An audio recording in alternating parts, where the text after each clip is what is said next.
Rory, nice to meet you. So what is this you're tweeting? Oh, Doug, I'm Evan. Good to meet you. you're gonna move the movement? Oh. Just adding on.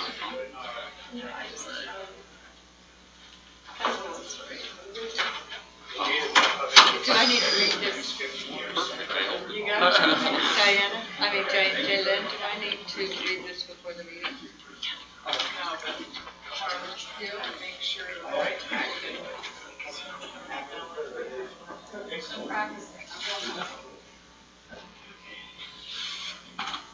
It's almost. Are we using our arms? I guess so, because I forgot. Throw it away. Throw it away. I tell you, it is not a sin. You're forgiven, my child. You're forgiven, my child. It's really hard to break a habit. Oh no. Are they number one? What's on the bottom? Oh, there you go. Well, that's how you spell. You look for the recycle, so they're right here. It says number one, DET. That's the thread of bottle. You can recycle it at the recycling center. Yeah. Not the cap. If that's okay. Okay. I may have to borrow this and give you guys training up there, eh? That's why we tell people, look at the bottom. So that's how you know. This is your eye test.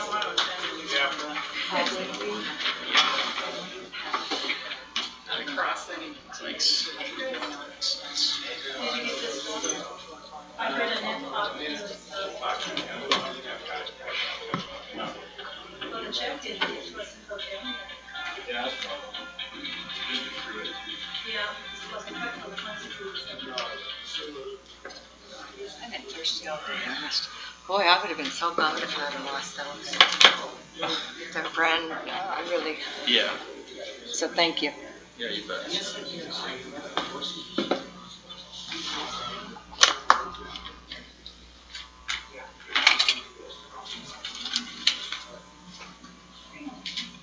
It's on. I'm calling to order this meeting of the Grand County Council's regular meeting. The date is Tuesday, July 4th, 2018. Present are Councilman Greg Halliday, Councilwoman Jaylyn Hawks, Councilman Evan Clapper, Councilwoman Mary McGann, Councilman Patrick Trim, and not Patrick Trim, Roy Faxman. Trim is not here. Trim is no longer here. Okay. Ruth Dillon, County Administrator, Diana Carroll, Clerk Auditor. It's the right side. Let's get it. This side. Curtis Wells is excused. We will begin with the Pledge of Allegiance. Rudy, would you lead us? Pledge allegiance to the flag of the United States of America and to the republic for which it stands, one nation, under God, indivisible, with liberty and justice for all.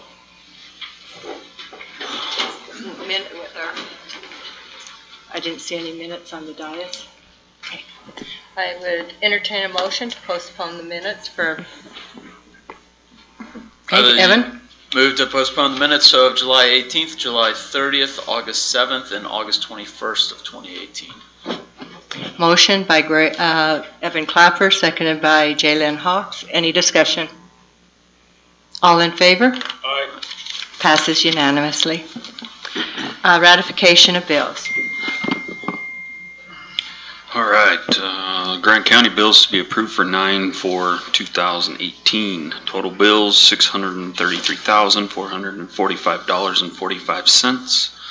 Total payroll $236,255.63. Total bills and payroll $869,701.08. Second. Okay. Motion by Rory Paxman, seconded by Evan Clapper. Any discussion?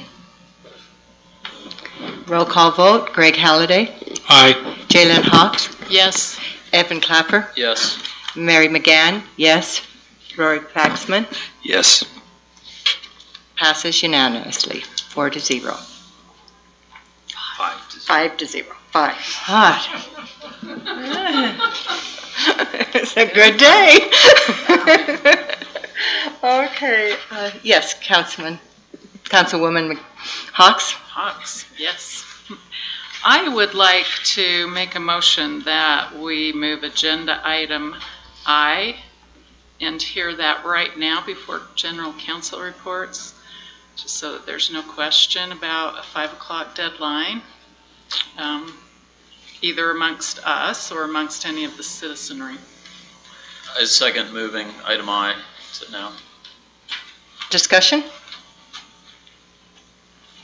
Seeing none, I'll call for a vote. All in favor of moving item not I to right now? Aye. Aye. Passes 5-0. Okay, and that, I believe, is my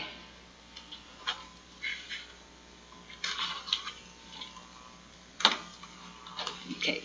We are required to have an argument for and against Proposition 9, which is the proposition to change Grand County's form of government. Shall we form a study committee to do so? The arguments were in your packet.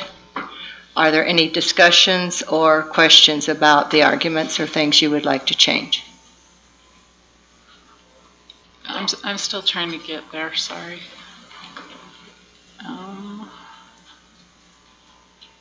Is it after?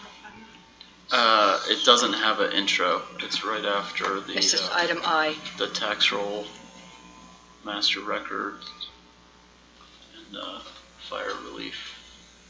Okay, There's a big colorful page. Yep, next one. that's it? There you go. Okay.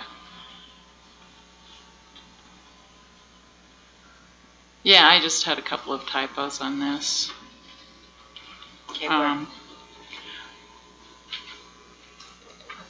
And I don't think you might want to read the title of it for the benefit of anyone who doesn't have an agenda. Argument for a study committee to be appointed to consider the possible recommend a change in Grand County's form of government. That's the title, and then the argument is in favor of voting for Proposition 9. Okay, thank you. In the second paragraph, if the county voters vote no, I would not capitalize vote. However, I would put no in all caps to match the paragraph down at the bottom of that page that capitalizes all the letters in yes by voting yes. Does that make sense? Yes. Okay. That one, and then the bullet points that are in the next paragraph. The third bullet point should say council with an elected executive rather than an elective executive. That's all I have. Did you get that, Ruth? Yeah. And with that, I would make a motion to approve this argument for Proposition 9 with those changes. Second. Okay, motion by Jalen Hawks, seconded by Evan Clapper. Any further discussion? Seeing none, I'll call for a vote. All in favor? Aye. Motion passes 5-0. Now we will move back to general council reports. Greg?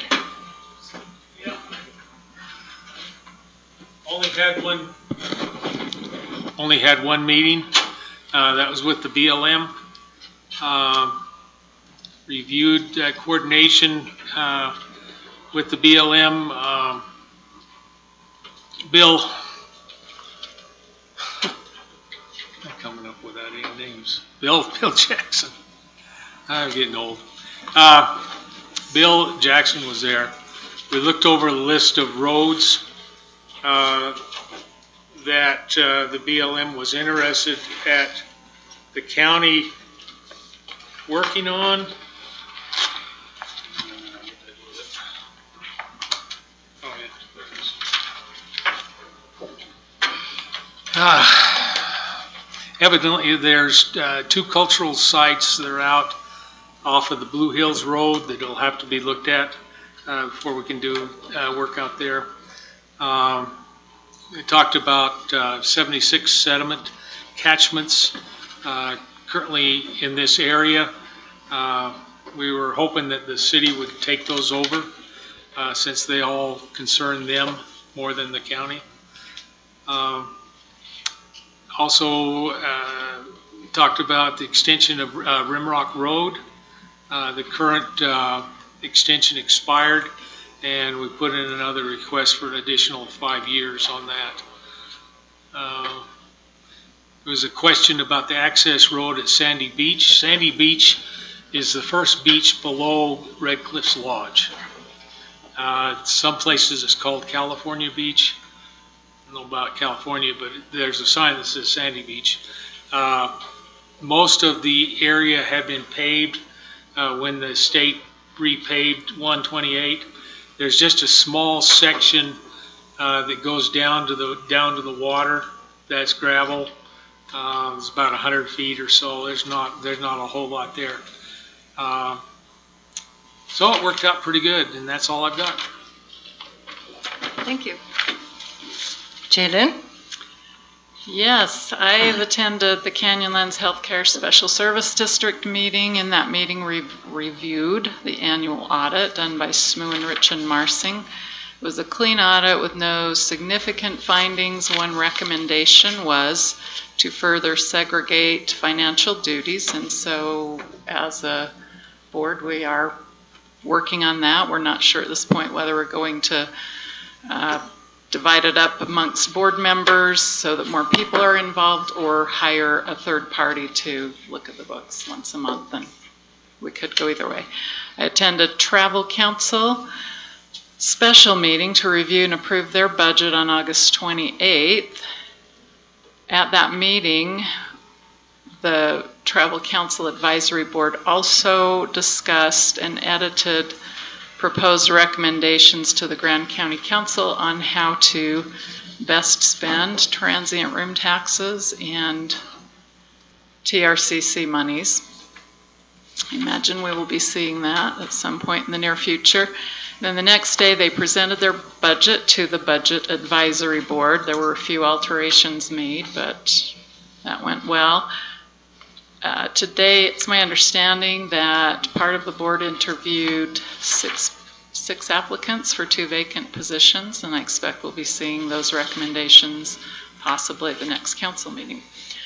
I went to a joint Utah State University City Council meeting where the main focus was to discuss plans, timelines, concerns, fundraising for the new USU building. And some fairly good news to me is originally the community was going to need to raise $5 million.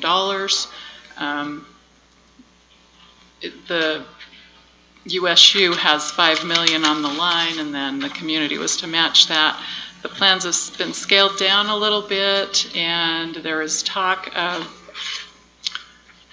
having USU Extension as a part of that building, so they will be going to the legislature for $1.2 million or $1.5 million. So at the end of the day, the community's fundraising should amount to only about $2 million, which is way better than $5 million. That's yeah. So that sounds pretty doable. We can do this. And then I went to a lunch meeting on that same day with the new USU vice president. That was pretty much a repeat of the first meeting. Whoa. Wonder how I got blank pages.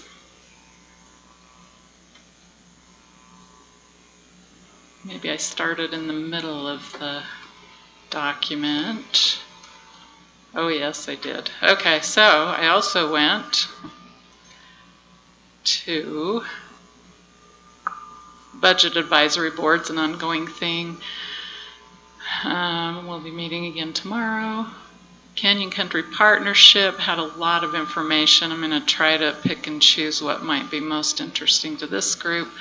As you know, the adjudication of water rights is underway. Mark Stilson reported that of 581 wells of record in the north part of the county, which my understanding is it's Spanish Trail Road and north, 486 of those 581 wells are claiming responsible use. That's not the right word, but beneficial, thank you. And then they expect that pretty much that same thing will happen when they do the South County next year, where there are about 600 records, rights of record. BLM has reported 76 fires through the end of August, with 453 acres burned or burning. They're also proposing campground fee increases from $15 to $20 per night. They've been working with the Grand County Trail Mix on a number of projects. Sand Flats, they're working with Sand Flats Recreation Area to remodel and expand Sand Flats Campground C&D from 21 to 54 campsites. Emery County reports they're in the first stages of change. For the last 30 years, they've been an energy county.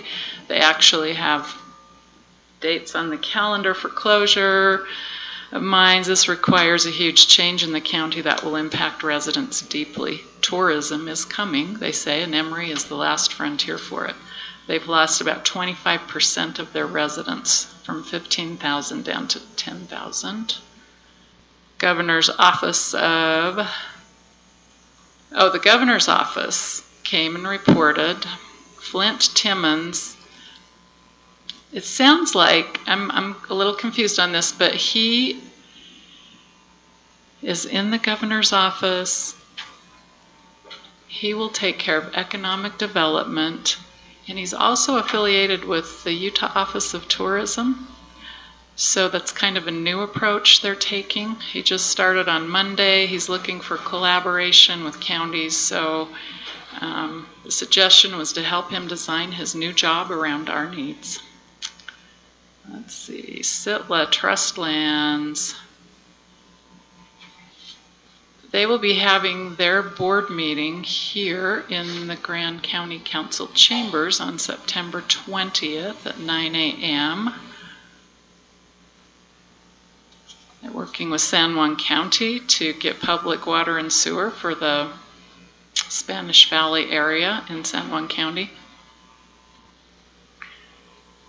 They were seeking bids for 2 10-acre parcels of land in Spanish Valley. The bids have now closed. The deadline was August 15th, and they're currently reviewing the submitted bids.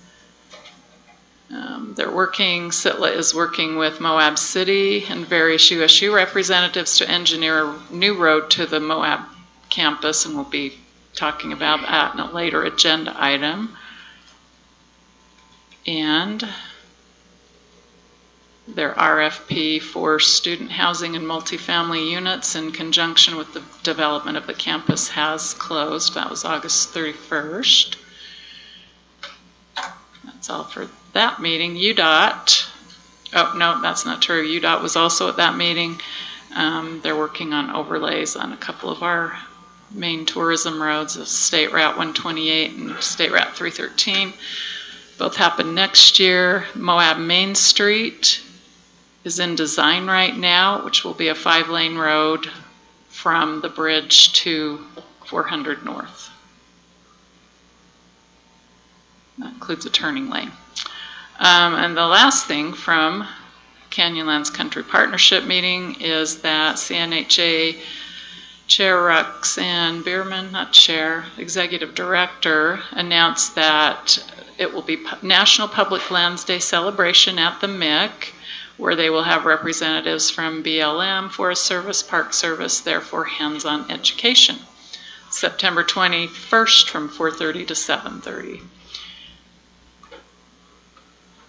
And that brings me to the middle of my report where I started, so I'm done. Yes. Alibi. I don't know how many of you know this, but we lost our county fire warden. He's decided to take a job at the airport. So he's gone to work for Judd now instead of being the county fire warden. So we're looking for another one of those. That's all. Evan? I don't have much to report. My meetings from yesterday were postponed because of the holiday. I did attend the Budget Advisory Board meeting after our last meeting, and then I was out of town celebrating my birthday. Well, happy birthday. Thank you.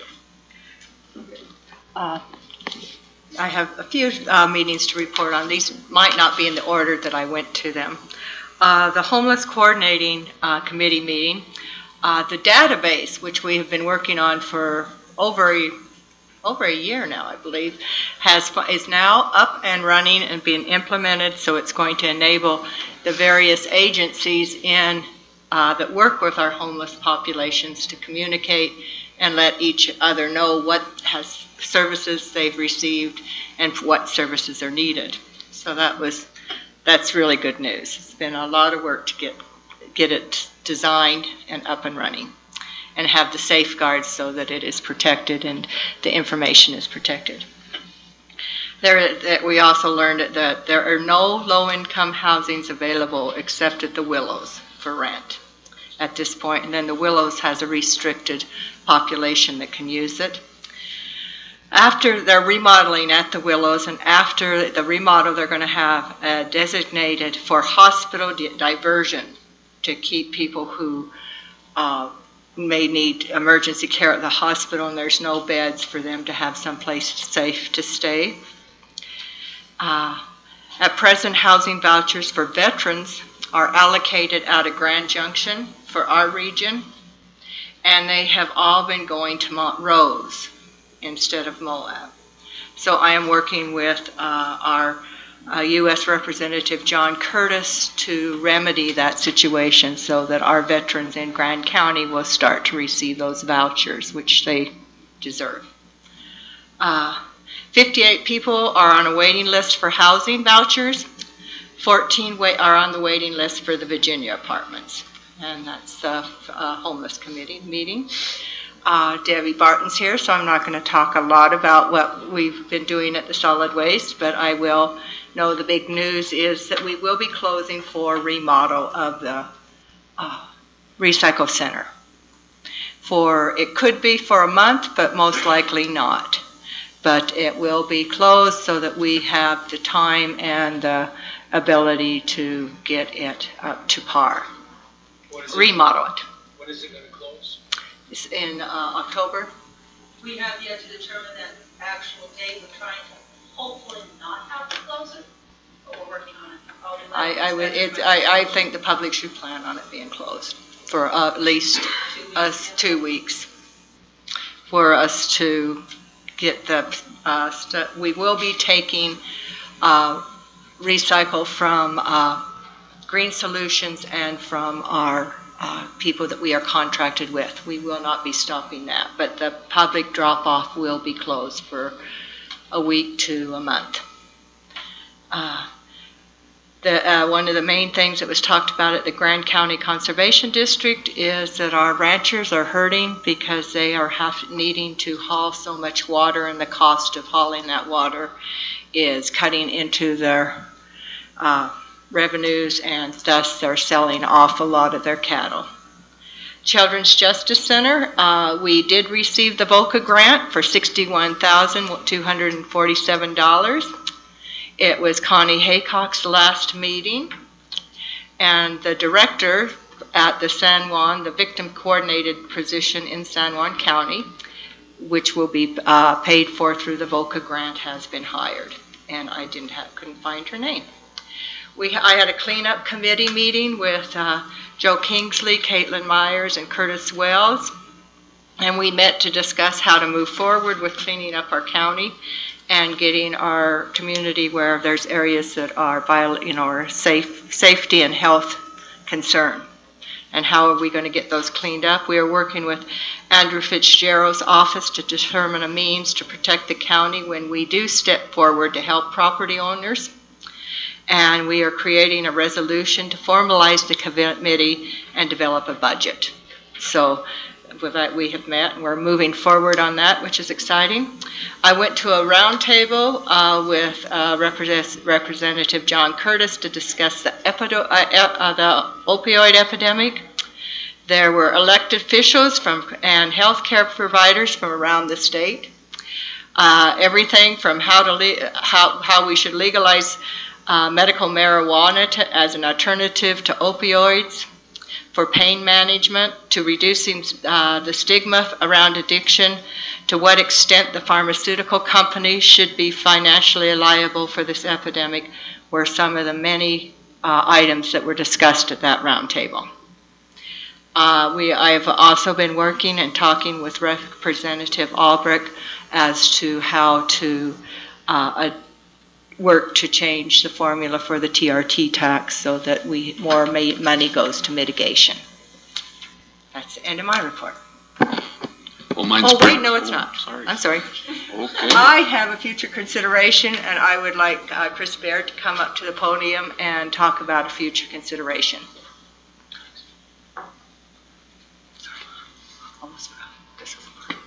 Thank you, Chris Baird, Grant County Budget Officer. Just wanted to let everyone know that the beginning of October is the deadline for deciding whether or not you want to go through truth in taxation to raise the property tax.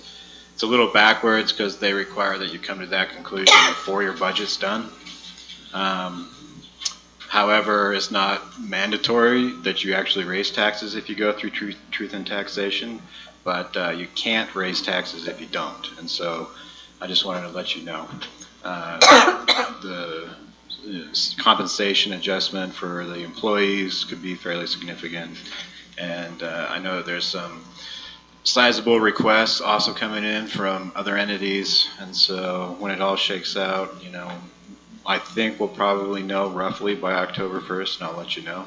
But I just wanted to give you a heads up that that's roughly the deadline. And if we want to do it, we've got to get the cheapest way is to have the notice of that hearing go out with the valuation, property tax valuation cards that are mailed, which is, I think, the middle of October, right, Diana? Mid-October, somewhere around there? So I just want to give you a heads up on that. It's a little backwards, unfortunately, the way that the law is written in terms of having to decide what you're going to do before you're actually done with your budget. Budgets have to be approved by the end of the year, but October is the time when you have to decide if you want to do truth in taxation. So I just wanted to let you know, give you a heads up.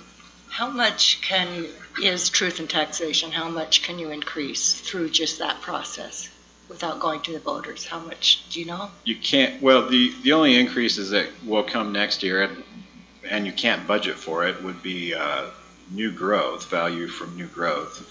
But you can't budget for that, and so the maximum that you could budget is what you expect to collect this year.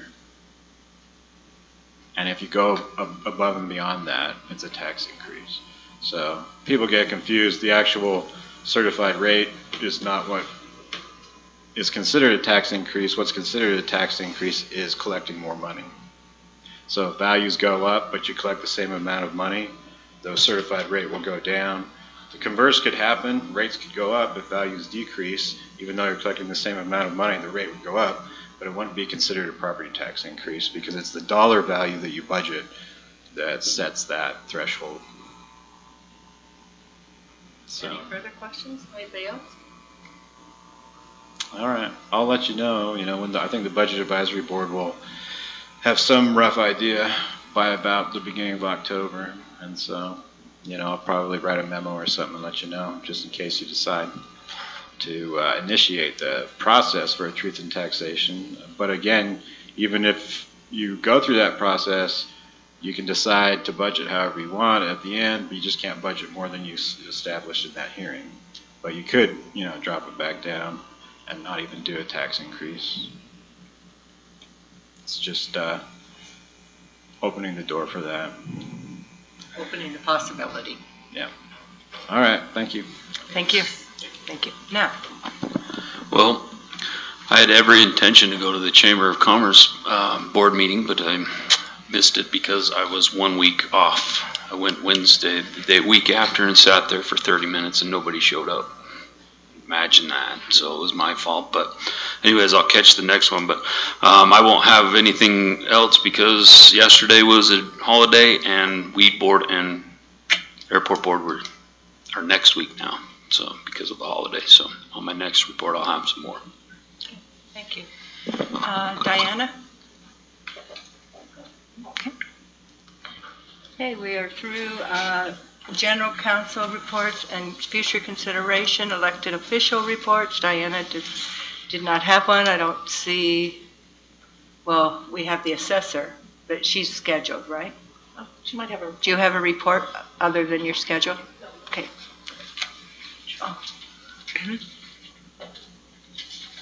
Okay, council administrator? Yes, so I also attended that USU, one of the USU Moab meetings that came up recently about the future. So it was exciting to hear the fact that the community would only have to raise $2 million instead of $5 million. That's people felt very hopeful in that meeting.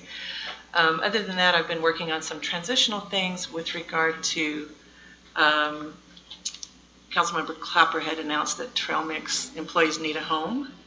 And so a group of us, including our budget officer, have been looking at the county as being that home. And so you'll hear more about that. But I've had several meetings on that, and then also working with the Emergency Medical Services new district in their transitions to kind of help that go well. So those have been some of my focuses. That's all I got. Thank you. Thank you. Judd Hill, did you? Department report.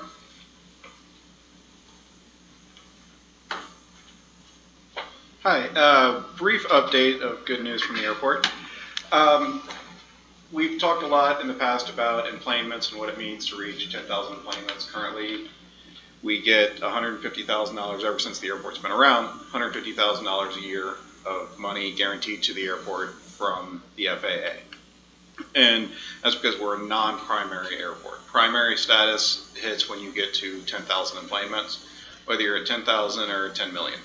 And that means going instead of $150K a year, you get the FAA guarantees you $1 million a year to do projects at the airport.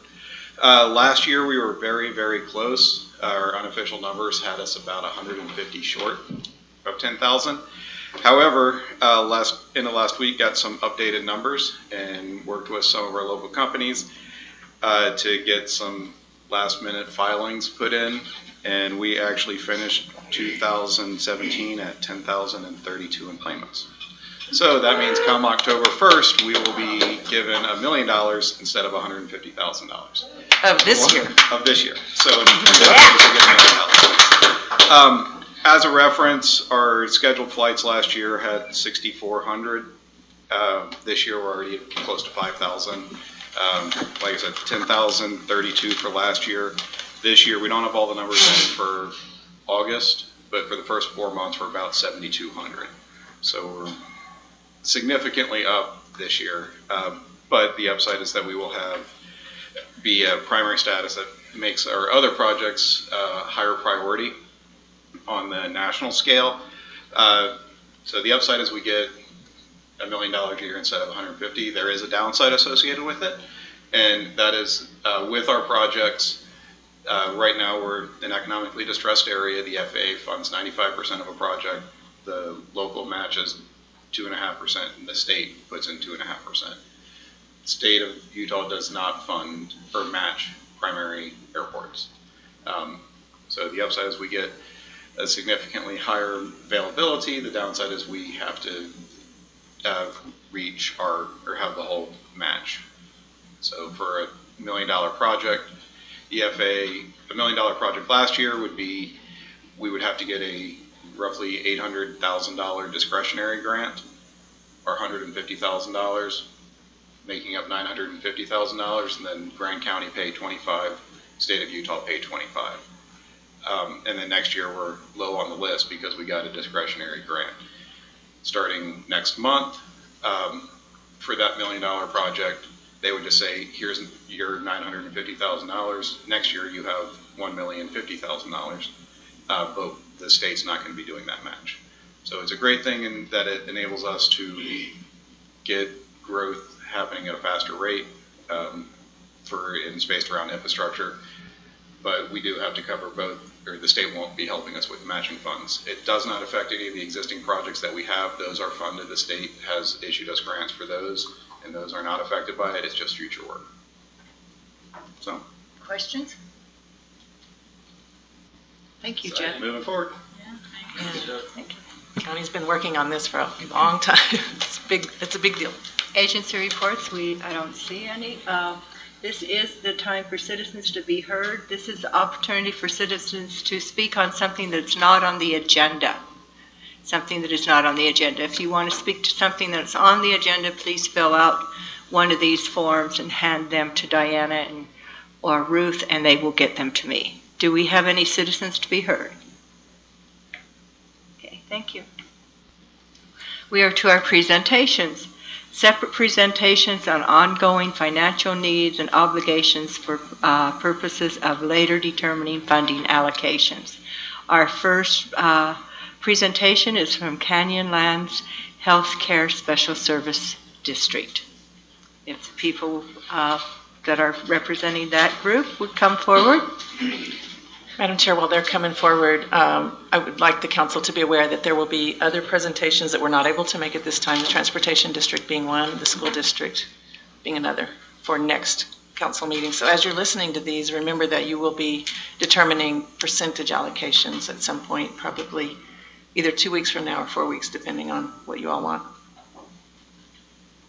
Yes. Hi. So we introduce yourself. Oh, sorry.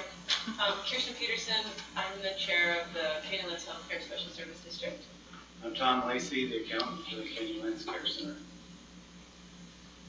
So we provided some materials. So I'm assuming that you have the letter and associated documentation. Just running some numbers. And I guess just to kind of recap, this whole thing is just regarding the mineral lease allocation, correct? Because the title on the agenda sounds different. It is about mineral lease for your district. For others that are eligible, it's also about PILT. Okay. Yeah. And then TRT, and TRT, that's right. Right. So for the past number of years, I really don't know how far back, the allocations have been as they, are currently.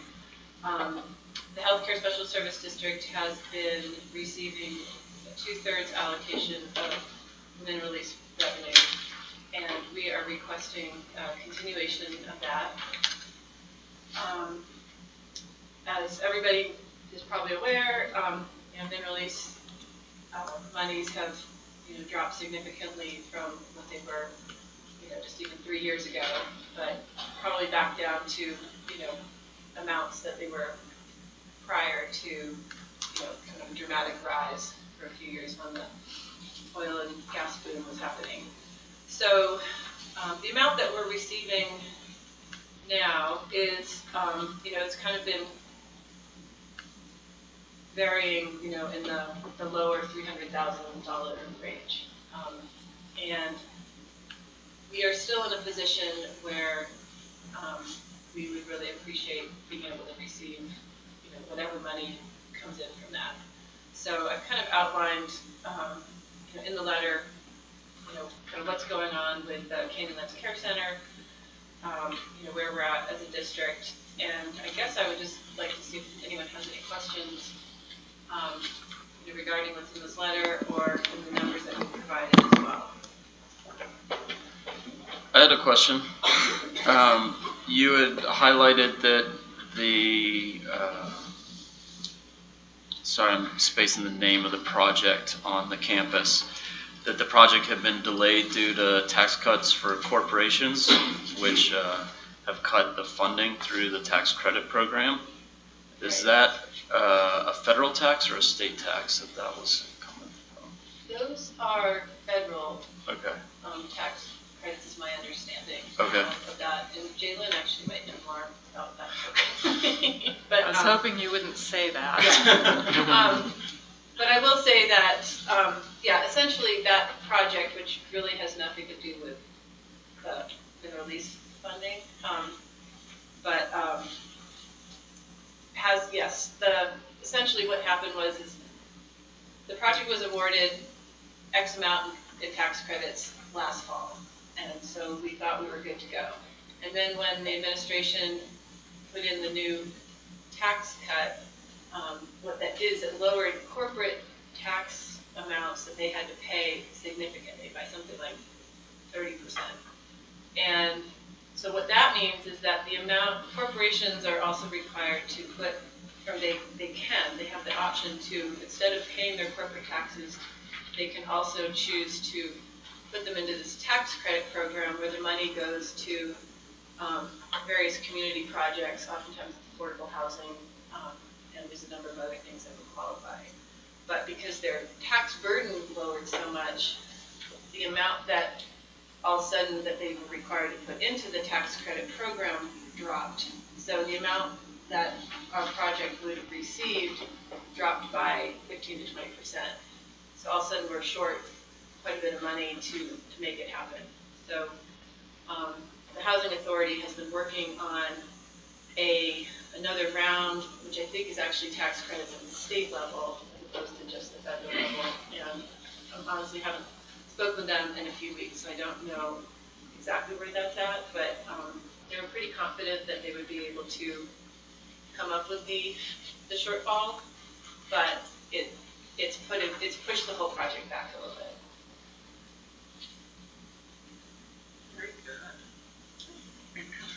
Any further questions? Thank you, Evan. I learned a lot. Any other? Okay. Thank you. Yeah, thanks for what you guys are doing. Looks like you're doing a lot with a little, so I appreciate that. We're trying. It's never boring. We have a Grand County Recreation Special Service District. Or the podium or here at the table? Whichever you prefer. All right, I'll sit. Thanks for having me here. I'm Jim Lewis from the Recreation Special Service District. You received our letter and then also our P&L report, things like that. So some of the main things that we're working on, or at least projects that we're hoping to do in the next year, are to put heating and cooling in the scorekeepers booth, or the room that we have out there. We built that, it's completed. We keep our records out there, but because there's no heating and cooling, it's really hard for our secretary to go out there unless it's spring or fall, because it's just too hot in the summer and too cold in the winter. And so we'd like to have that heated and cooled. That will also be beneficial for any tournaments that we do out there with the ball fields. So, and then we also are hoping to team up with the county on the well out at Spanish Trail Marina.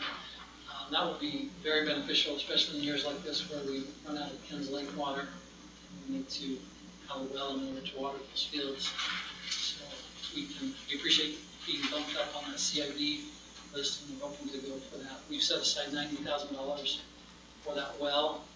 We're hoping to get at least matching funds from CID, the county backing us on that, and that will help. Steve Swift, the director there, has been speaking with the road department and things like that. So hopefully the well that we can put out there will be beneficial for not only just the arena, but the road department can use it to pump water quicker for the water trucks and things like that. So this well could be very beneficial for multiple county entities. We can get a decent producing well. We've set aside $75,000 for the Usta improvements. We've almost improved all of the barns out there. I think we have 2 left to shore up. The foundations on those were just built on the blow sand many years ago, so most of them are settling. We put in foundations under all of them, shored them up, just have a couple more to go. And then we're also trying to get the outdoor arena more usable. They had to take down all the power poles and the light poles on that because the light poles had rotted and were tipping, they were unsafe. And so we'd like to put lights back out there and then also put some bleachers out there so the outdoor arena can be used more.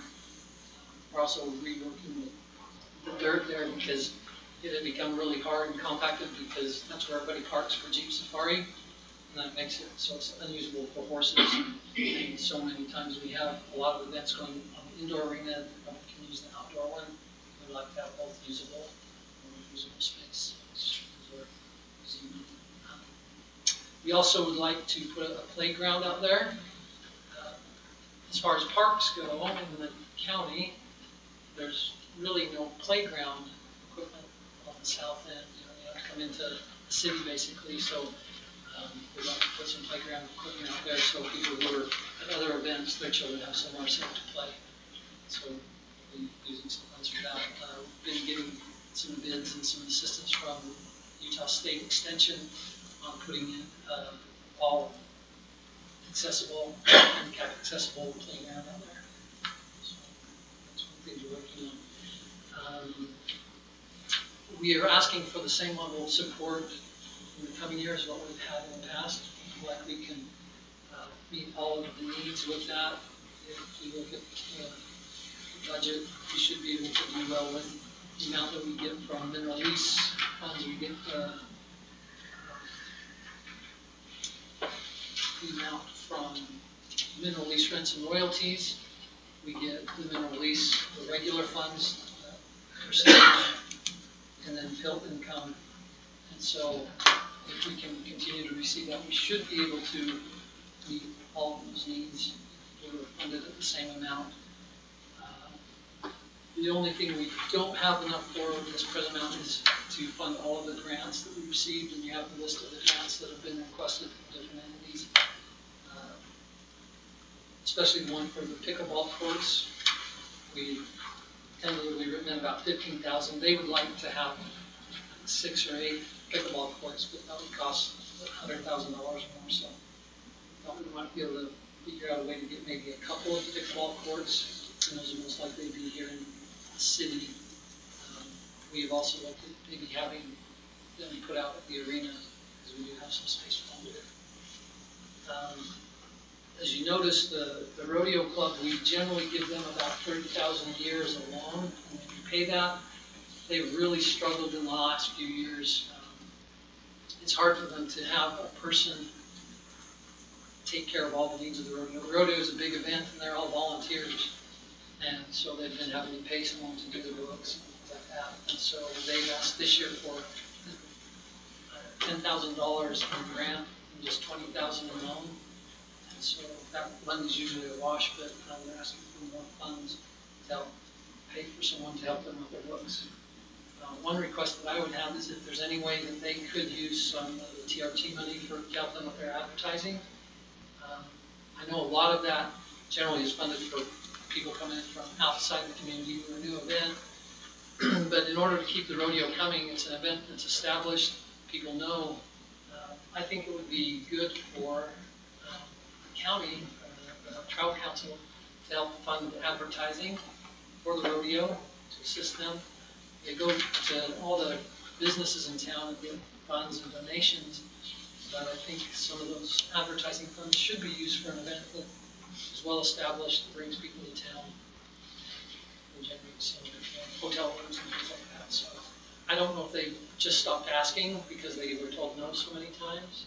Have they asked They used to ask in the past, but I think the last few years they stopped because they were told that it had to be from new events. They weren't interested in funding older established events. Advertising yet, I think they advertised for the music festival every year, and that's been going on as long as the rodeo. So I'd like to have them give it a fair shake, and getting some of those funds would help them to have more funds to go to, just putting on the event and helping to pay maybe some of the local volunteers so that they could have advertising funds come from a different pot of money. Do you have any questions on our P&L list or request for funds? Is it typical that you get grant requests for twice as much as what you award, or is that? All the time. Yeah, we have never been able to meet all the grant requests. So I'm not sure. It's like you guys, you get asked for a lot more money than what comes in. And so we have to pare those down Sometimes it's just percentage-wise, but sometimes it's by the request, that specific event, or that particular group just can't get as much as what they're requesting. And so we just budget according to, by what you give us, what we have to allocate to them. Craig? I have a simple question, showing my age. What in the world is pickleball? Well, you should know because pickleball pickleball is kind of like tennis. You play with a wiffle ball and then more like it's almost like a racquetball racket. Okay. So a shorter racket, shorter court. They're probably about half size of a tennis court. And so many people enjoy them. We have the Utah Senior Games, kind of proponent of that, the Moab Senior Games. Pickleball is one of the biggest draws for that. And so we have a lot of people come to town. They set up courts right now in the Center Street gym, and they can play during inclement weather, and they can also kind of ring one up on the sun court for the basketball. So those are two places right now where people can play pickleball. So it's like mini tennis. It's easier for people as old as I am to get in. Okay, thanks. You're welcome. Any other questions? All right, thank you for Thank your you. support in the past. Thank you. Solid Waste Special Service District. I didn't need assistance. You know I don't talk without a PowerPoint. Don't look at me. Oh, Brian, he's off today. Oh, this is going to be fun. Does anyone know how to? I can turn the lights off. Oh, okay. You have that mental.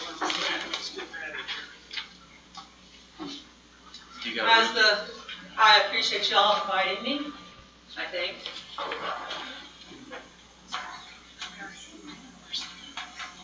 He's gone, I think, to DC. He's He's boarding a plane.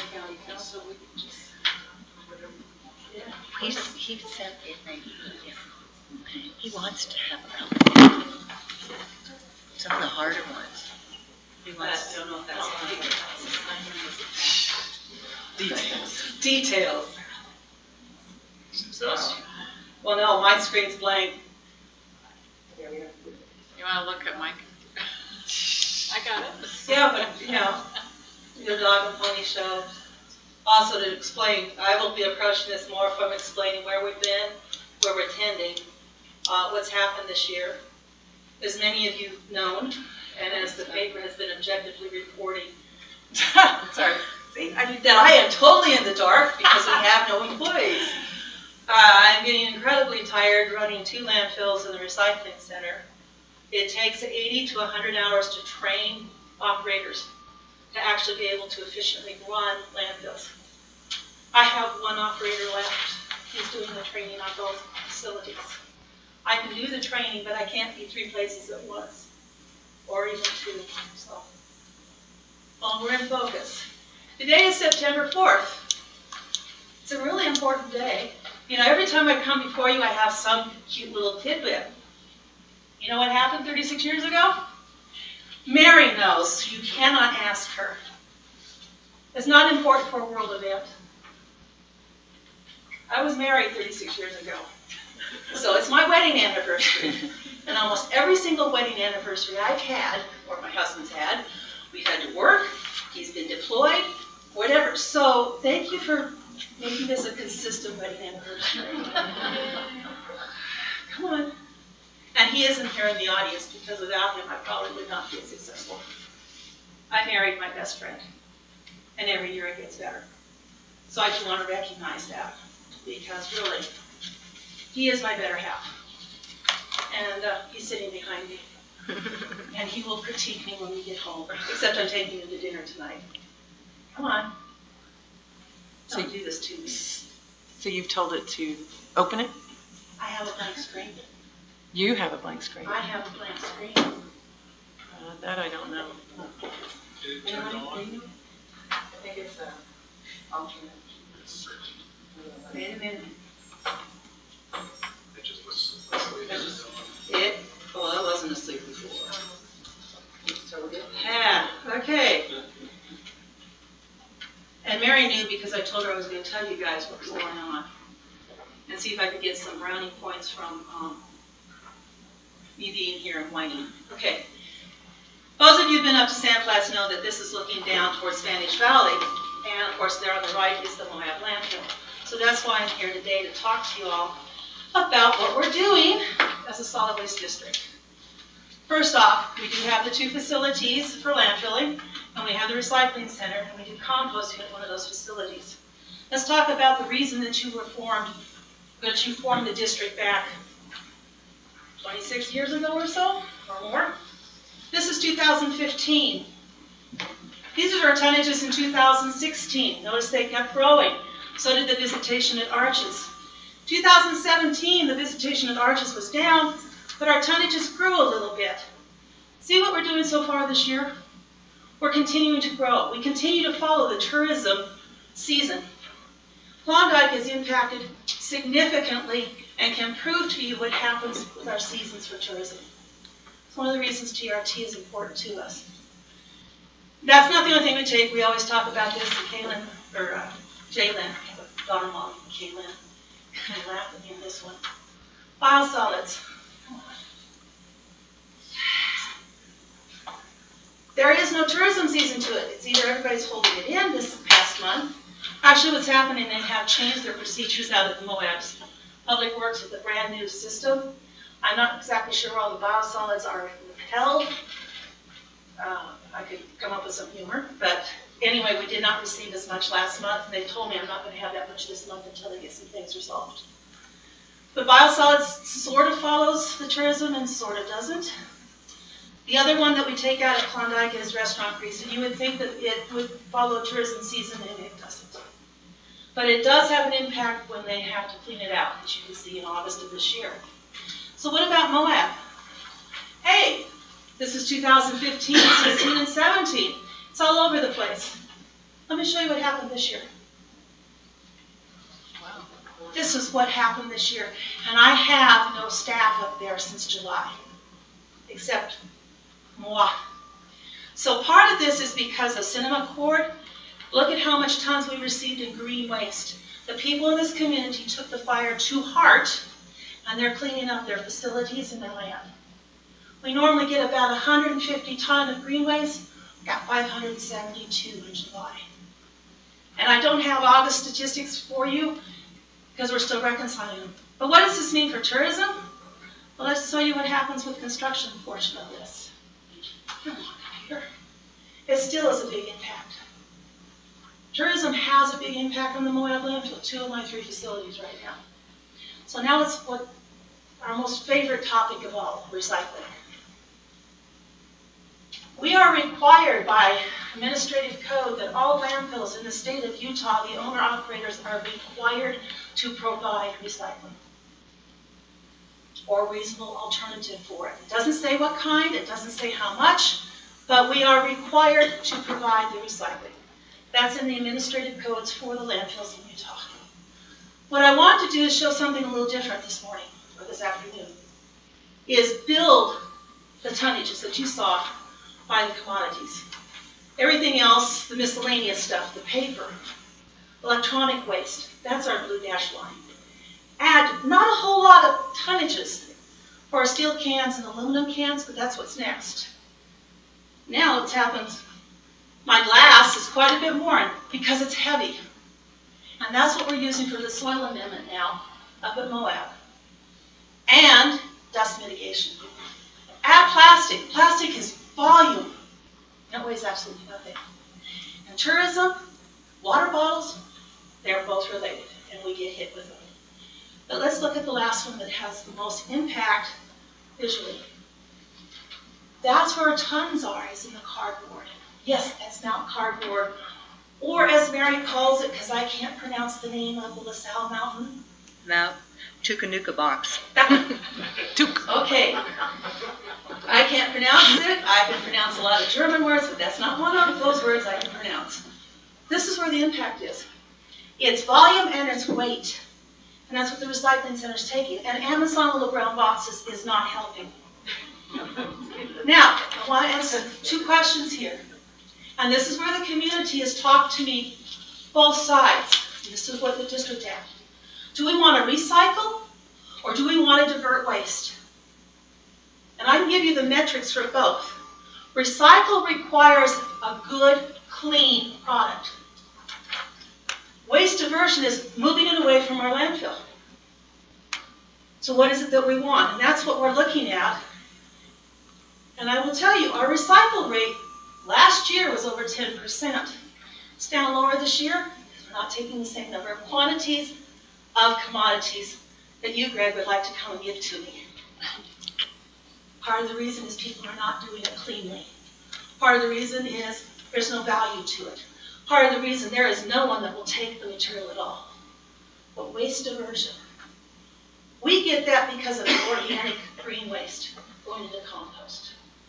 And the potential is much greater if we can do food waste and more green waste. So what do we want? Recycle or waste diversion? And that is something that the board is looking at.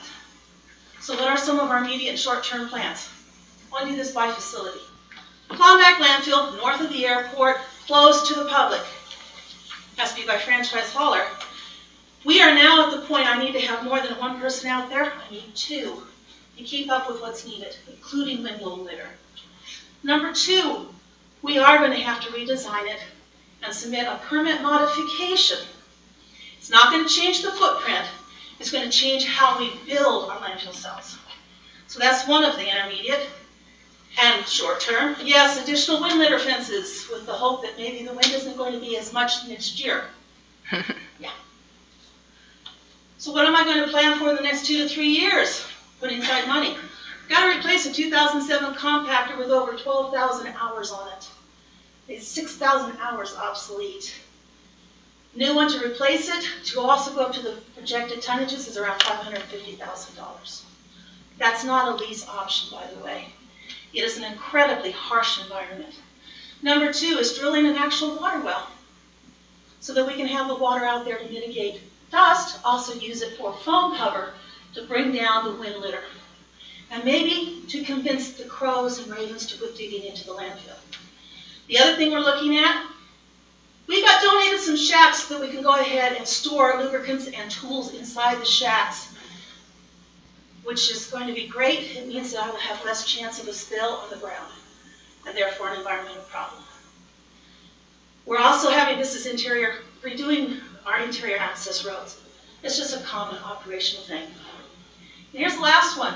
Bill Jackson and I kind of briefly discussed this, like kind of over coffee, going two different directions. That access road into Klondike is very, very, very rough. And part of it is under the county system. He and I have talked about, well, what could we do to actually improve it? And it's going to be not cheap. So that's a long-term goal. What about Moab? We have donated shacks up there. No, they are not for sale. We're going to retrofit one to make it as an office so that I can actually hire someone up there to feed the shack attendant. And when we put the scale there so they can actually take the weight measurements and take the money in. The other thing that we're going to be doing up there, as soon as we get it granted, funded, we're going to install a scale, and we're going to actually migrate into the cloud for accounting and credit card, debit card capability. The other thing that we're looking at doing is we will continue to segregate yard waste. It doesn't make sense to bury it. It does make sense to be able to mulch it and have that as an offering for soil improvements. The next 2 to 3 years, I do have a loader that needs to get replaced. It's also 11,000 hours, which is out of zinc. Problem is, we only need it for $775. But this is a lease option that we can look at. I will tell you the next permit renewal for Moab is due in 2024, which means I've already started it because it has to be ready to submit by 2022, which means by 2020 it has to be done. 4 years in advance. Okay, our favorite spot, the recycle center, an intermediate. And this is, we've been talking to folks, I would say 80% said this is about time. In the industry, we talk about pay as you throw. This is pay as you recycle. There will be fees charged, which means we need to hire someone to collect the money and charge them and be nice to them. We're going to reduce the number of commodities, Greg. Sorry. We're looking at cardboard because of volume, and it has some payment. Electronic waste because of the hazards. Glass because it can provide us a soil amendment alternative. And aluminum Even though it dropped totally $640 a ton, it still pays for its transportation and the other costs.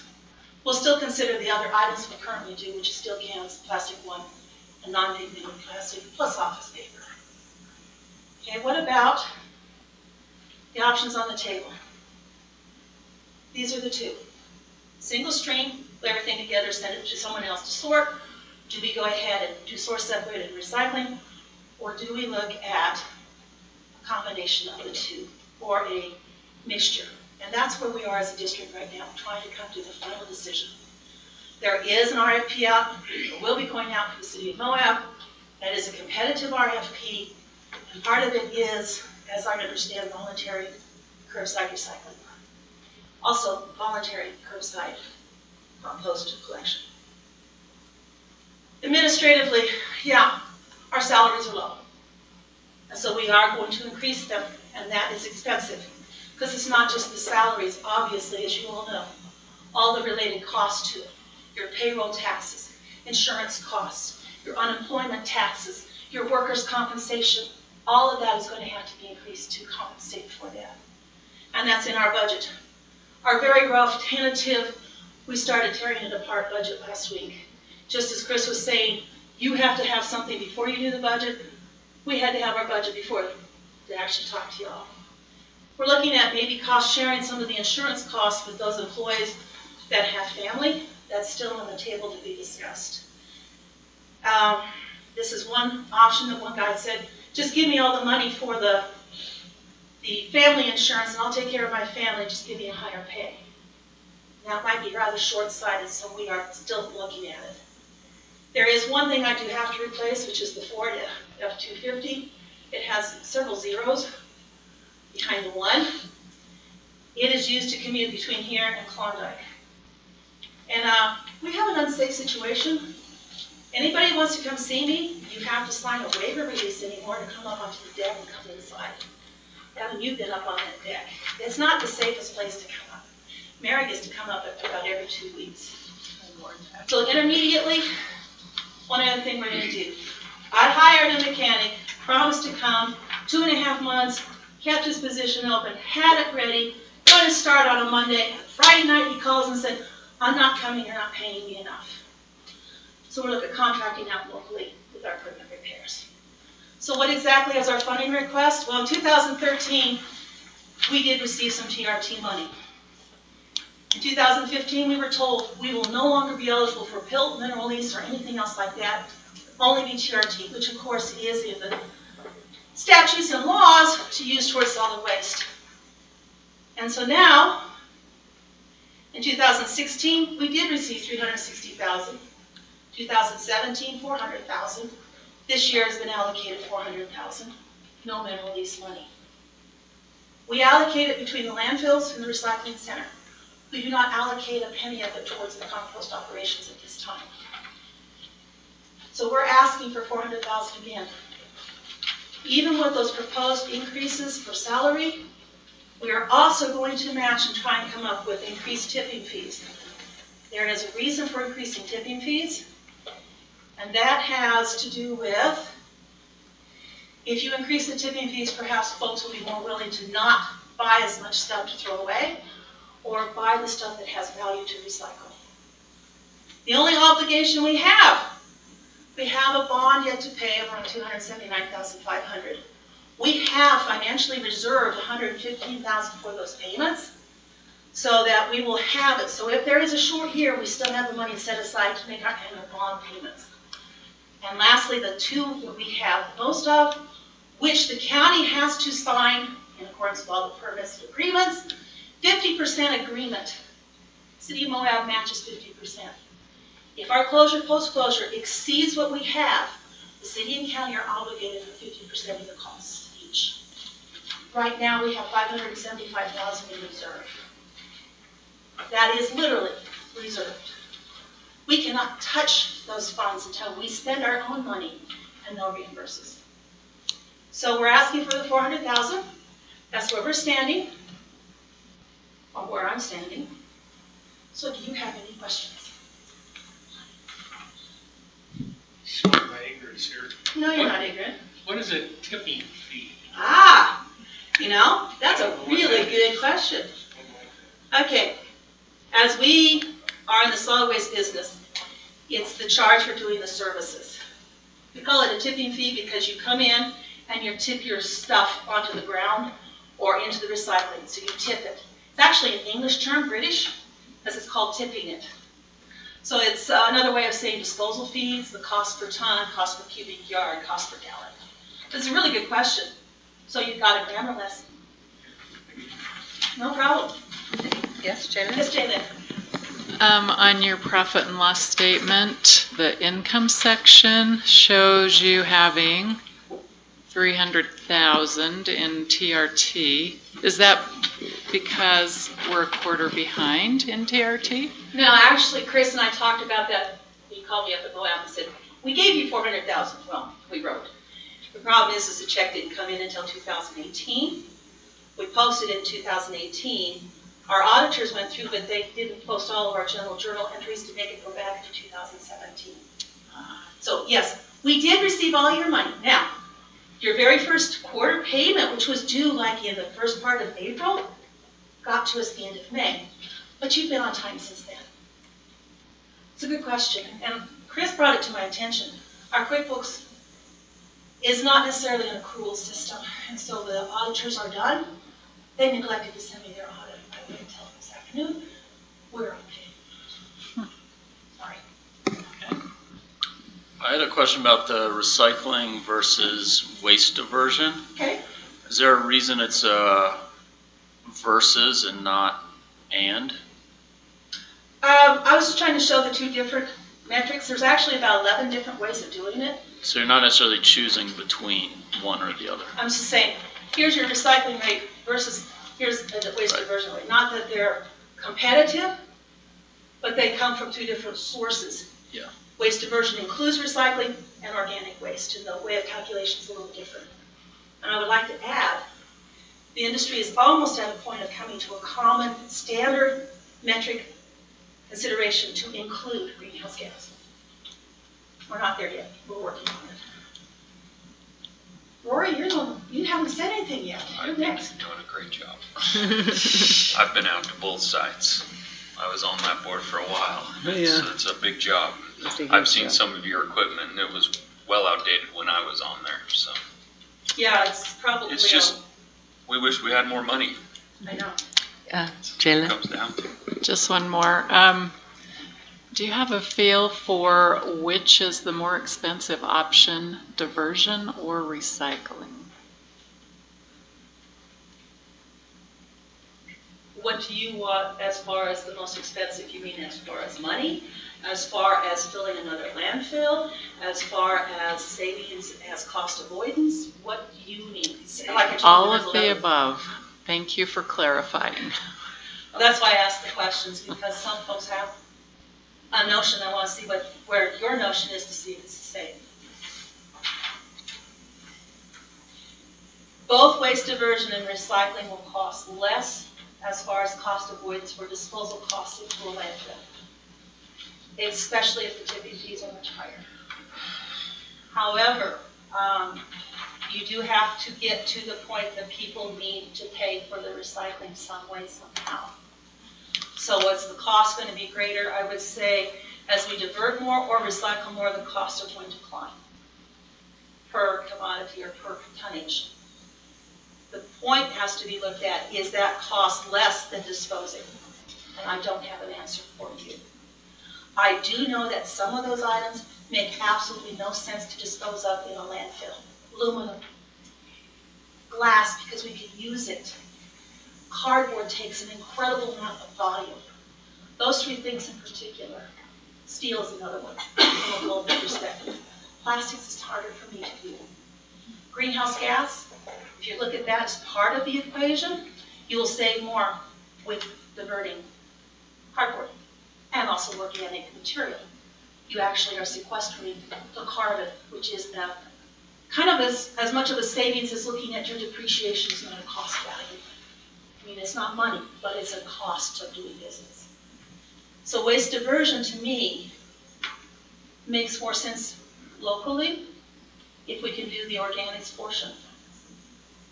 From me personally, not as a district, I absolutely do not personally like single strain because we don't teach ourselves to properly handle our material. And that, I think, is not a good thing. I won't go as far as saying it's a sin, okay? But as far as cost, both are going to, it doesn't matter what we do, it will cost. So what you really need to know is which is the least costly. And I think right now I don't have a good answer for you. But it's a good question. It's one we're still grappling with and have for a year. Anybody else? Sorry Thank for you. taking so much. Oh, thank you. And Evan, happy birthday to you. Happy anniversary to me. Happy anniversary. Thank you. We are now to the general business action item discussion and consideration of. Item F, declaration of surplus of office equipment and other items with the intention of holding a public auction to be advertised and held Saturday, September 22nd, 2019. Marvin? Yep. I'm Marvin, the facility supervisor, and we're going to do an auction if you guys approve to write all this off. I did have a last minute thing to come up though. Judd's got some things I just found out I'd like to add to it, if that's okay with you guys. So, you should have the list. We have the list. The list just doesn't have the ones, Judd. It won't have that, no. And on right near the back page, just to explain to you, you'll see sinks and toilets and then lighting. Those are, we're going to put those online, road department equipment, because there's such a large quantity of them. And it'd be easier to put them online and sell them that way as in groups and lump sums instead of trying to sell them individually. And that would still be public auction online? It'd be public auction online, just like they've done with their equipment and stuff like that. Everything else we would sell at our auction here. Yes? I'd like to make a motion. I move to declare office furniture and other items with the intention of holding a public auction to be advertised and held Saturday, September 22nd. Sorry, there's no mention of making them surplus. Is that what we're? Yeah. Okay. I move to declare office furniture and other items surplus with the intention of holding a public auction to be advertised and held Saturday, September 22nd, 2018, and authorize the chair to sign all associated documents. Motion by Jalen, seconded by Greg Halliday. Any discussion? Yes. Just to include on the record, what we have that I screwed up and did not get it to Marvin, is our old runway signs. I got approached Bryce Canyon Airport wants them because they have the same runway and they're got hit by a snowplow. So we were going to throw them away, but realized that, hey, there could be a use for them. So that's what's the items not listed in the packet are old runway signs that we're replacing with our upgrade this spring. Okay. Whose bicycles were they? Bicycles are something that was done under impound and lost and found out at the sheriff's office, and they turned them over to me. Gotcha. And just tell them there's probably approximately around 20 to 24 bicycles. Wow. Marvin, excuse me. Further? May I just inquire? You were going to check to see if they were the expensive kinds of bicycles or?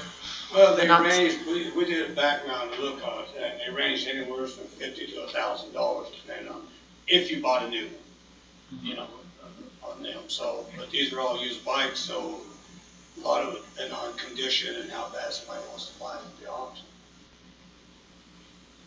And if I could just inform the council, it does not have to be public auction. This is typically what we do. It's been several years since we've gone through this process. But we do have an ordinance that allows the clerk auditor, the administrator, and one council member, if you wanted to do something different than this, to get together and make the decision. Once this is declared a surplus, then there's the disposition of it. we're suggesting declare it a surplus and dispose it by public auction, both online as well as in public here at the courthouse facilities near your office, right? Just out, it'd be out in the back parking lot, in front of the bus barn. But I did want you all to know the option of that, it's called the property division of this organization. You do have that option. So there is a Wolf stove in there, for example, on the list. I don't know if you saw that. Some things from the jail. There are some expensive things in there. I saw the ice cube trays. Yeah, they're weird ones that you don't normally see. There's also food trays you'll see in there that are very strange. They don't fit their new dishwasher or anything like that. So they're outdated. And you guys came together with the plan of auction as. Well, we used to do this almost every year. You know, auction everything off to the surplus, but we haven't done it for a while, and it really needs done because we're getting overcrowded, running out of places to store things. So we decided now's the time to go ahead and do it before winter hits, get it done, so you know we make some more room for storage in our buildings and stuff. And if the public would love to come, it's like a big flea market to them as far as they're concerned. So yes, it's been coordinated with the clerk's office, who really runs it. They collect all the money. It's on a Saturday, so Diana's office has to work with overtime and things like that. I mean, it's a bit of an event. And are you serving as auctioneer again? Yes. So, and are there minimum bids? I'm not sure, but I'm entertaining, I guess. Are there minimum bids? No, no minimum on these. None of it? The big ticket items have been they've decided to go with, you know, like cars and things like that. We used to do them too, but they put them online with the equipment and stuff. They find that they can get more out of them that way, but most local people aren't gonna, if you put this kind of stuff online, they're not gonna bid on it from anywhere else. And it's just not worth it because it's small quantities and small things like desk chairs, things like that. Bicycles and stuff. It's just not worth putting them online. Okay. So the last comment is we would need the motion amended if we want to include those old runway signs, as if you want to declare them as surplus. I don't know if those are auctioned, if you've got someone I requesting. think it would be, if it's possible, to take that secondary route. Just for some of them specifically, we know there's another county-owned airport in the state that very much needs these particular signs, just because their runway 321, our runway's 321, their taxiway's Alpha, our taxiway's Alpha. So they won't go into the auction. They would need to be declared as surplus. Need to be declared as surplus. So should we have two? As with this, but what Ruth was just describing, the property division, where clerk auditor, council administrator, and one council member determine what to do with it. It could be a whole separate agenda item. Is there a place where you could put those online for auction and just alert those guys that you're auctioning them off on one of these sites? I mean, I think it could be associated with this. Yeah. Public auction online. So we wouldn't have to have a different motion, right? The public auction is meant for government. I mean, it's meant for the public, but it's government items that are being, it's like eBay except for government. And the council had approved that several years back, that we could do that. What was your question, Madam Chair? Was, since he's, we don't need to have a separate, two separate agenda items then, since you're gonna auction them off? I believe it would just be a modification of the Motion. since the addition was made after discussion. So moved. What have we moved? To amend the motion to include the additions from the airport to be declared surplus and available for disposal. Auction. Well, is it for You disposal or want for them public surplus, auction? but you Public don't auction. necessarily want them in the auction? We will, no, they will Okay. be transferred for cash. It was one where I was gonna put them in the dumpster, and then I found out I had to get money for it. Is that, do we have a motion there? So instead of disposal, you changed it to say for public auction? Yes. And you believe that can work? So, yeah, that takes care of it if we can get a second on that. And if you're willing to amend that motion. Yeah, I'm Okay. willing, so moved. Who seconded? It was seconded by, did you second it? Just Greg. The original? Greg. I think Greg seconded the original. So you're okay with what the changes? Okay. So moved and seconded. Moved by Jaylen, seconded by Greg. Any other discussion? Well, actually, the motion is by Councilmember Clapper now. You're voting on the Okay, amended now, motion. okay, motion by Clapper, seconded by Halliday. All in favor? Aye. Aye. Seconded by Hawks, but we got it. Great. Oh, was I wrong? I was wrong. So we good? Yes. We're good? They're going That was a Keystone Cops moment. And Marvin, you'll September get a 22nd. notice together for the paper. Yes, I will put it down in the paper and I will throw it. If you want me to look at it, I will. Okay, item G, approving additional funding for the 2019 for the Grand Center cook position currently employed through Southeastern Utah Association of Local Governments. Berlin. Okay, so our cook quit, one of our cooks quit in July, and the starting wage is $10 an hour. Explain who they're hired by. And they're hired by the ALG, they're their employees, and to get a pay raise to start it out at a living wage, the county council has to approve it. So they came up with to raise it to the minimum what the county gets, which at their, in their step and grade, it would start at $14.30, and then to raise the current cook up to $15.23.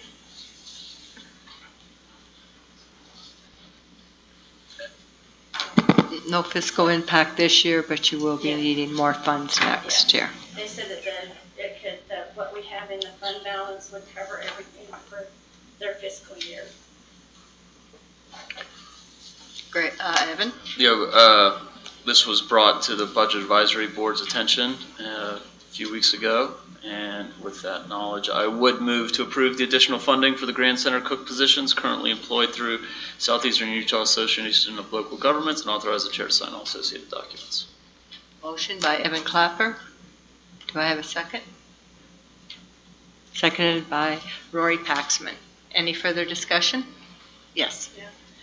So remind me, do we have job descriptions approved for these two positions? Yes, through the AOG they have. Okay. So that's not the same as going through the county? It almost seems like we need to approve those job descriptions, and then the approval of this additional funding needs to go through an amendment to the, but I know you've already presented your budget, but it just feels a little bit backwards to me. To approve 2019 funds right now when we haven't worked through the entire 2019 budget. And we can do that later, but could we approve The remaining 2018. yes. So, may I say something, Madam Chair? Fiscal year. Yes, Madam Chair. I believe it's the Association of Local Governments that needs to know now. Isn't that correct? The reason it's on the agenda now is because they need to know. You want to explain that? Well, they'll just need to know for their future funding. I mean, it's confusing up there.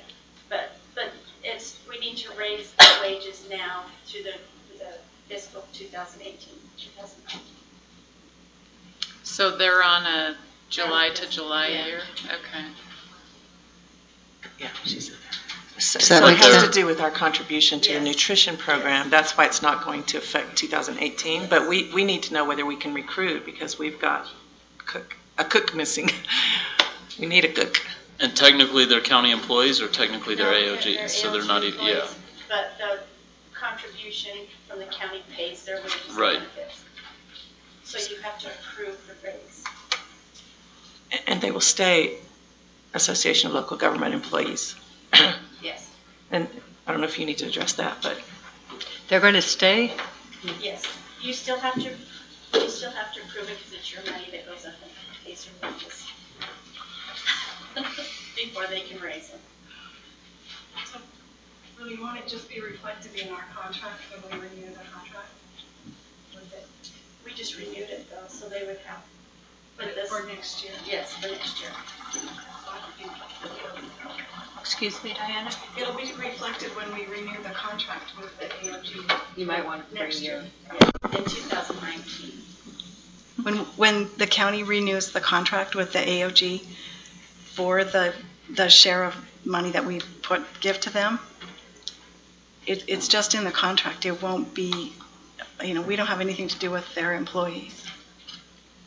We're just supplementing the income so that they can have a living wage. Yes. So we have a motion. Evan's a motion. Did we have a second? Yes, we did with Roy Paxman. That's correct. Any further discussion?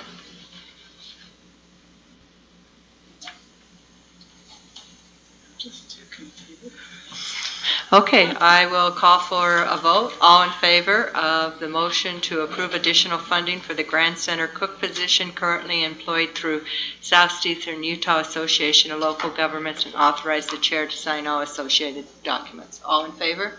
Aye. All opposed? Abstained? I'm going to abstain till I have more information, but I'm glad it passed because it needs to be done. Okay. Thank you. So the motion passes 4 in approval, 1 opposed. No, Abstained, excuse me, abstained. Not I knew opposed. that. Abstained, excuse me. Thank you. We're approving probate tax abatement for 5 victims of the Cinema Court fire.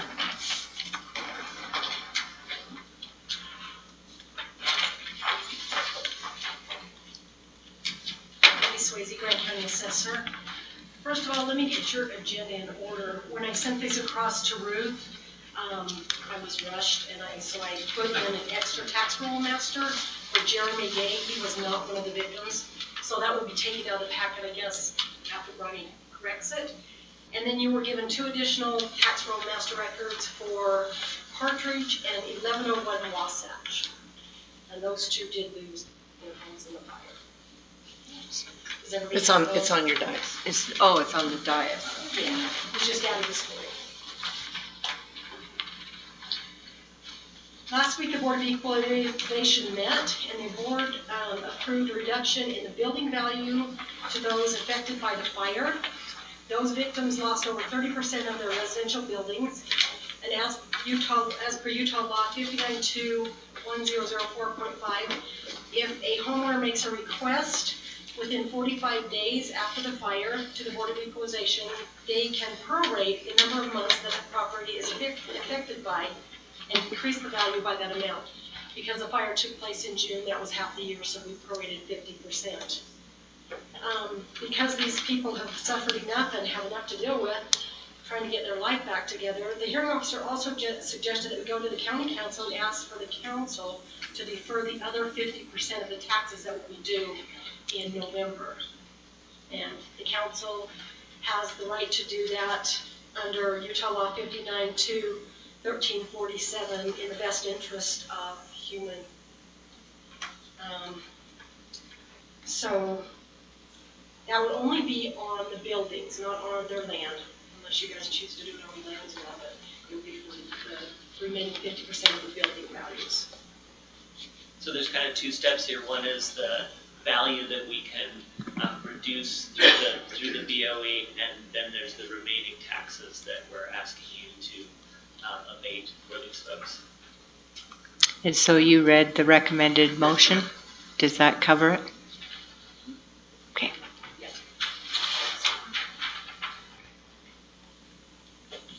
Question? Just a clarification so the council understands.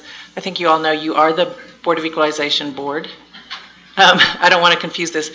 So what Mr. Kaufman just said about the BOE, I think you were referring to the hearing officer who is contracted by the county council. So that's what's in the motion, is the council appointed BOE hearing officer. Is that right? Yes. Okay. Just want to clarify. His recommendation was 50% of the value because we deal with values, not taxes. So we abated 50% of the value, but there's still the other 50% of value that health taxes due on it. So that would be. Sorry, I'm talkative today.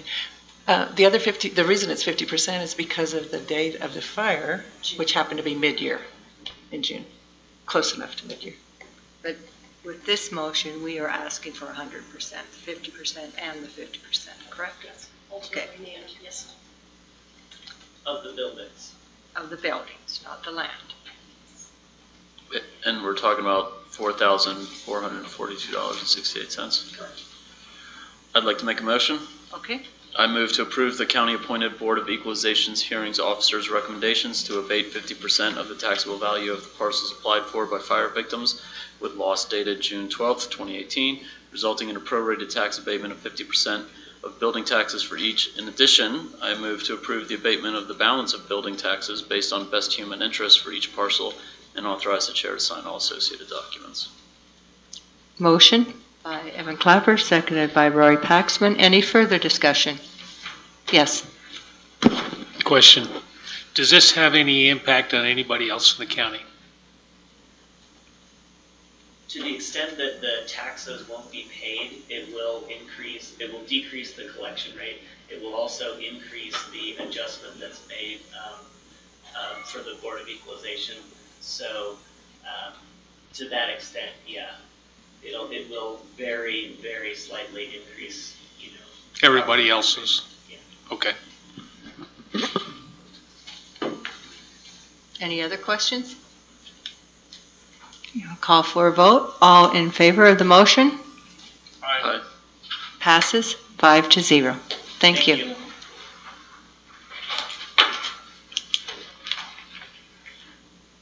We already did aye. So now we are to approving next steps for filling Councilmember Trim's district seat, which in effect is we have to accept his resignation and ask the clerk to move forward in the process of his replacement. Yes, Evan? I'd like to make a motion to move to accept the resignation of Councilmember Trim effective August 31st, 2018.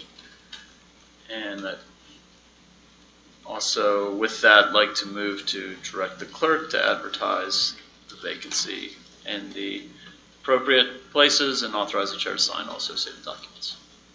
Do I have a second? Seconded by Rory Paxman. Any discussion? All in favor? Aye. Passes 5-0. Item K, approving former council member Trim's assignments of council representative liaison to the districts and boards. Okay, where are we? Okay. Does anyone have a desire for any of these positions? Yes, Roy. I'd be okay with the OSTA. I was on it before. Okay, I'm trying to find, I did get an email from Curtis, who isn't here, saying that he would take some as well. Okay, you're interested in the OSTA? Yeah. Okay. Anyone else have one they would like? I'd be willing to cover either or both of the alternate positions that he had. There should be 3 positions. I know Curtis said that he would be willing to take the health board. He would be interested in the health board and the recreation. Does anybody else want that? So, are you is somebody keeping? So, Rory, you're going to take OSTA. Yeah, everybody agrees to it. And Curtis, anybody want either one of those? No, that's very nice of him to volunteer while he's absent. Okay, so he's Recreation Special Service District, and he also said he would take the Southeastern Utah Health. He asked also, Rory, if you would consider trading with him because he's having a hard time making it to his water board. Yeah, the only problem with that is I have a conflict of interest with that because I have a family member that's on that board already. So you can't do that. So I don't want to put them off. And that's not on this agenda. Oh, okay, never mind. So do we have any other boards? We've done the OSTA, the REC, the Southeastern Utah.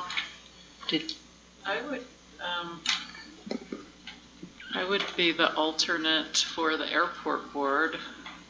I've attended that meeting a few times, and... Oh, was he the alternate for it? He was the alternate for that, so I'd be the alternate to Rory on that one. Okay.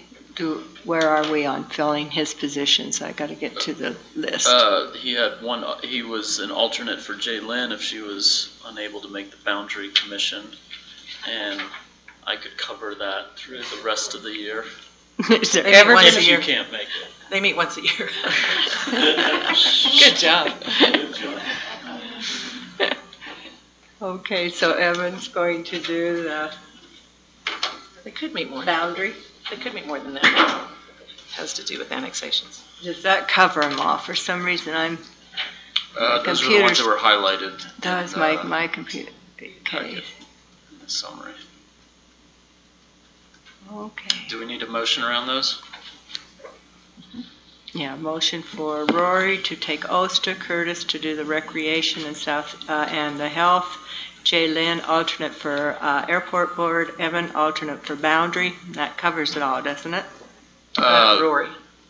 Did you mention Rory for Old Spanish Trail Arena? Yeah, I said that committee. first. And this will be until the appointment of a seventh council member, or replacement.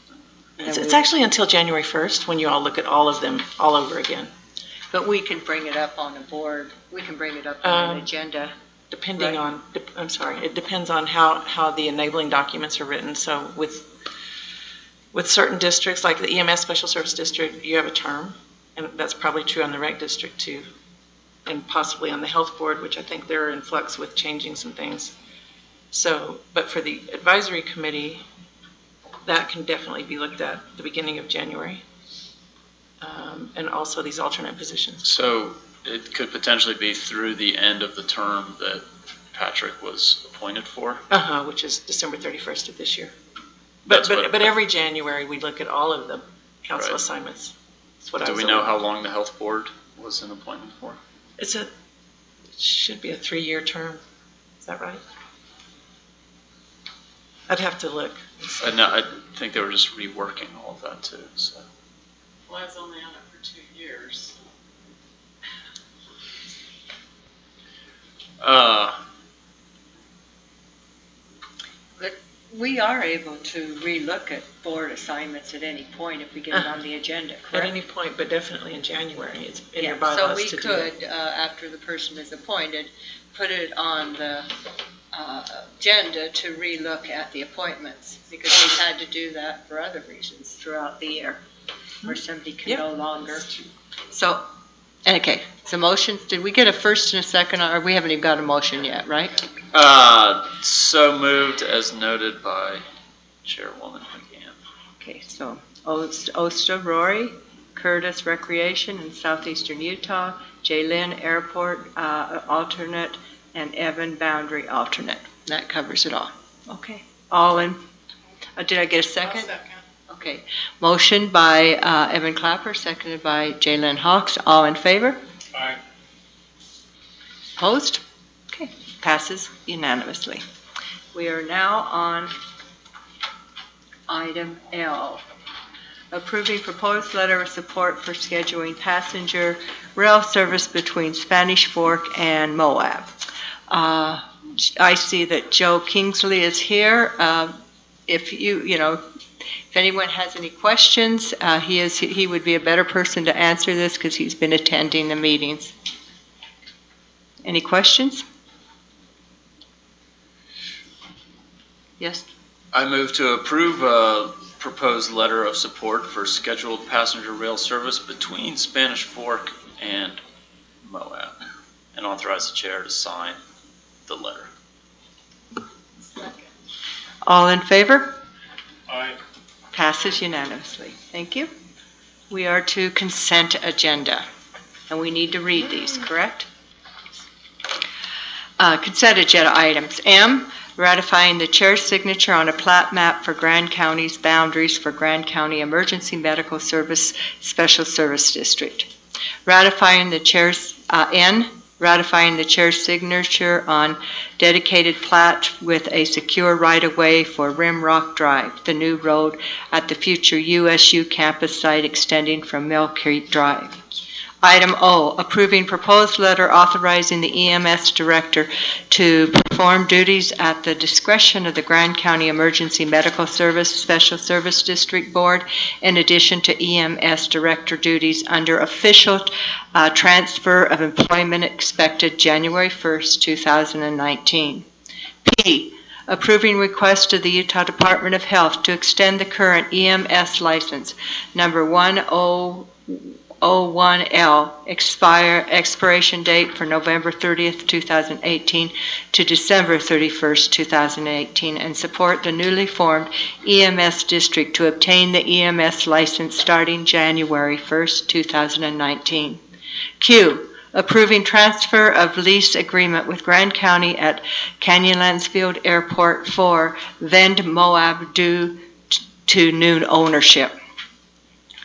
R, approving proposed cooperative grant agreement for noxious weed management with Forest, Fire, and State Lands for fiscal year 2019.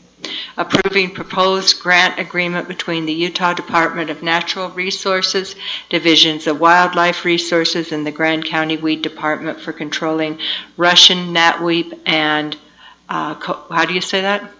Kochia, along the Dolores River. Do I have a motion to approve consent agenda?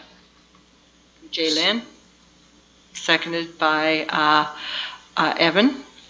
Any questions? Call for a vote. All in favor? Aye. Passes 5-0.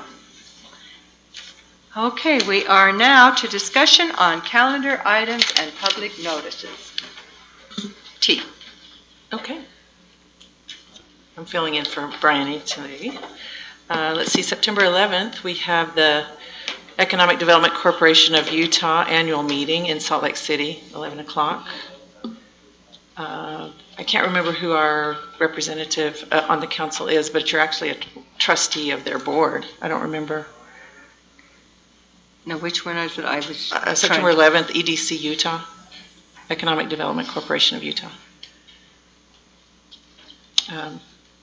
I'll just keep moving on. The 19th and 20th is the USACCC, which is Utah State Association of County Commissions and Councils. That's where the various county commissioners and council members get together and meet, and it's all part of UAC. Just like the sheriff's has a state association, this is your state association. 2 days in Heber City. Let Brandy know if you would like to go. I think it would be good. On the 20th, I believe Councilmember Hawks mentioned the Sittler would be attending here in our chambers. That is their Board of Trustees visit. I'm not clear if that's open to the public or if the council members are invited or how that got on the calendar exactly. At the Canyon Country Partnership meeting, they did invite that whole big group.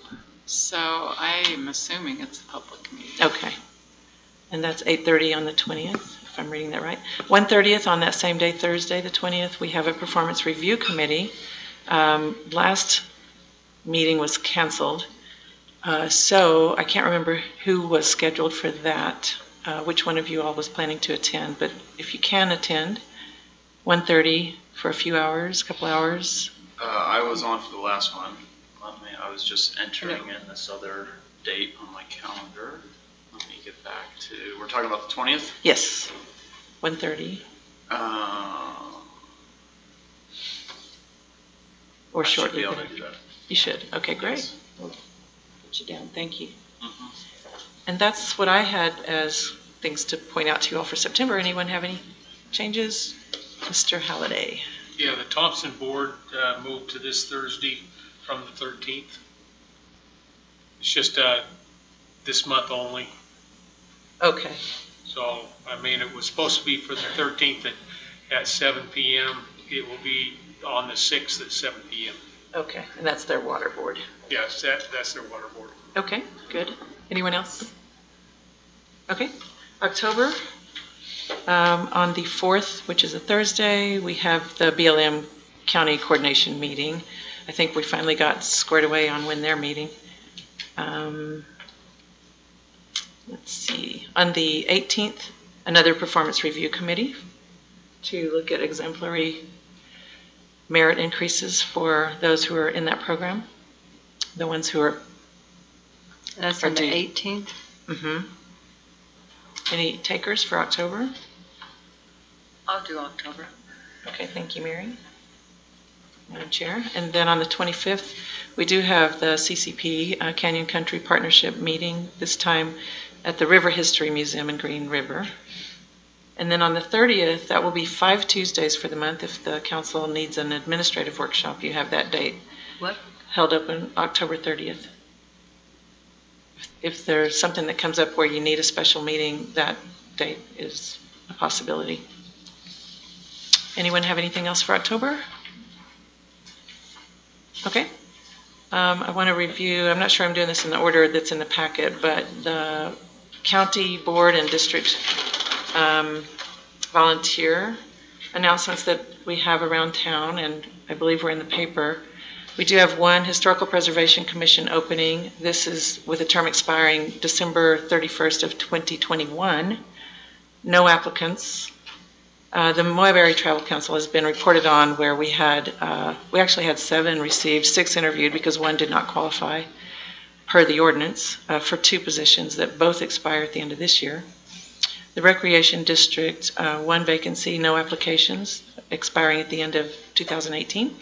And 1 application, no applicants yet for the Special Service District for Transportation District, also expiring at the end of this year. So if you all know someone who should be applying, help us get the word out. Employment opportunities, we have a lot of these are typical part-time basic EMT basics, part-time EMS paramedic. These all close September 30th at 5 o'clock through the Human Resources Director Office. The Sheriff's Office has quite a number with the Assistant Food Service Manager in the jail, Corrections Officer, Patrol Deputy, Victim Advocate, Communications, and Dispatch. And the Old Spanish Trail Arena is still looking for a Facilities Maintenance Technician. It closes end of September. I've asked that we move that date up so that we can get applications in, because this is the person that really helps with keeping the ball field in good shape. So we've been down from that position several months, and we're hurting at the ball fields, not just because of that, because they do have staff prioritizing it, but it is also mainly because of lack of water, lack of Kins Lake, and lack of that extra backup well. So that's what I have for employment opportunities. Special events, we just give you 2 months at a time, but certainly we have them more in advance if you ever want it. We have events starting, I guess, this coming weekend, the Kokopelli 100, and that is permitted. So I don't know if we want to go through those, but any questions on any of the special events? Some of them are new to me and I wouldn't be able to explain them. I'm no longer involved in that process, which used to be in my office. So that's all I have, actually. Any questions or discussion? Good. Thank you. Thank you, Ruth. Okay. Thank you, substitute for Bryony, eh? Question. Did you go over the Grand County Board or District Volunteer list? Yes. Did you? Okay. Right, and we did get clarified that there is only 1 position of 5 positions on the Transportation District Board. And we got clear on that. Okay. Okay. We are now to item U, the discussion on expanding the visitor education and possible funding sources. Councilmember Hawks and Citizen Liz Thomas and Walt Dabney. Would you 2 come up to the table, and the 3 of you will present this discussion item? So I'll start by telling you about an experience I had this morning. I was out quite early walking my dog on the Pipe Dream Trail and came to a portion where it is clearly marked to not, there's rocks there, and so no motorized vehicles. A motorized vehicle had traveled from a spur off of the dirt road clear up to where the practically parked on the trail. And so I thought, whoa, this is as bad as I've ever seen it. So anyway, that's just to introduce the topic. There has been a buzz about town lately about possible ways to spend transient room tax money in ways that would enhance visitor education. I know the Travel Council Advisory Board, the Travel Council has put out, they have plans to do this type of thing. They do an outstanding job of promoting our area. And here in Grand County, we also have a very collaborative working relationship with our public partners, our public land partners, Park Service, BLM, Sand Flats. If I'm missing anyone, Forest Service, please forgive me. And so we have in our midst today Walt Dabney and Liz Thomas to take us through this topic. Give us some ideas. I am Walt Dabney, and I'm just an old retired guy that lives here now. I was excited to hear that this was going to be an agenda topic. It's something I've dealt with for a long time. With over 2 million people coming to Grand County every year, we've got lots of challenges, and I'm excited to hear that we might be able to reach some more of these people with an actual deliberate educational program. There's lots of issues that need assistance. Safety is certainly one of them, that we can do a whole lot better job of helping people understand that they are not in the place they probably came from, that this is a dangerous spot. And we've had some people die already this year just from water issues, and they just don't understand how grave that can be. Resource damage, natural resource damage in cultural sites, archaeological sites are another thing that we can do a whole lot better job on. After 43 years of working in national parks and state parks, I've dealt with thousands of visitors on the landscape trying to figure out what's the best way to deal with them. And a couple of observations I'd like to share with you that I feel very strongly are accurate. Most visitors are thrilled to be here and they want to do what's right. They're not here most by far do not want to do damage, and they don't want to destroy anything. Of the small percentage that do damage the resource, I absolutely believe that a large percentage of that group is just from a lack of knowledge, lack of awareness, lack of understanding that if they do this, it could result in some things that they didn't know could happen. I was, in those 43 years, 20 of those years, I was a law enforcement officer. And I can tell you from doing that for a very long time, including being the chief ranger or chief of law enforcement for the entire national park system, trying to catch people out there doing stuff is not the approach that is successful over time. It's very, very problematic and not very effective. But people can be educated and be made aware of what is right and why. I mountain bike a lot. So I'm out there on the trails 2 or 3 times a week. Ray, I think about this. I've got a group we put together called the Moab Dinosaur Bikers, and I can probably guess why we're called dinosaurs, because some of us are almost that old. We're not extinct yet, but we're. I've seen a number of places where people have ridden off the trails. In fact, we were out in the Brands area the other day, and stopped at one place that you just sit there, why in the hell would they do this? Why would they leave the trail and do this? And we ought to come up with some ways of sharing with them why this is not acceptable. So when I heard about this opportunity, I was ready to go. The other thing is, as much as I ride and as many people as I've seen out there, I've never seen anybody go do that right off the trail. So it's not most people. It is an occasional person. Same is true, I think, with jeeping or ATV use or dirt bike use, and I've been out on those trails too. Most people aren't interested in tearing the countryside up. And so how do we reach these people in a way that makes them want to do it? I want to share a couple of things with you. When I was here as superintendent back in the 90s, I kept getting these complaints from our field staff that the vault toilets were full of trash, and it was really difficult. So I just changed uniforms and went out for a day with my sewage pumper guy. You talk about a tough way to make a living. I did not want to change jobs with him full time.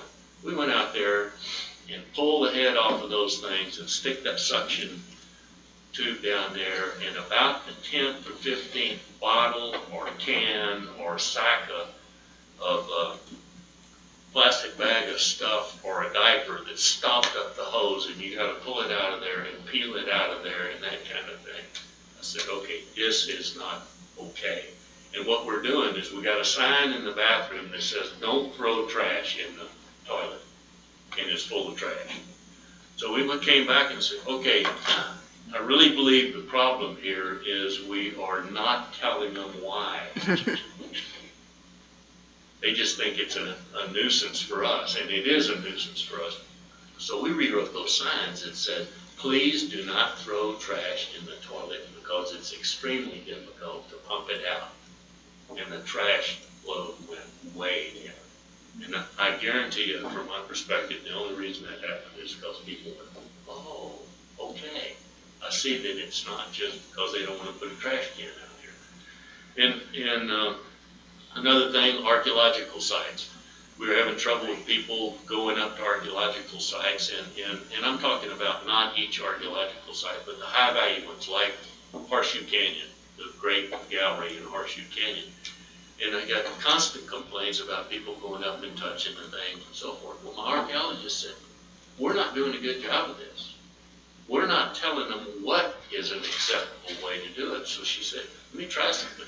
We just put some little small pins in front of it with a little piece of brass chain, a little sign that explained why you want to visit it in a way that you don't touch it and do all those kind of things. You still get your picture.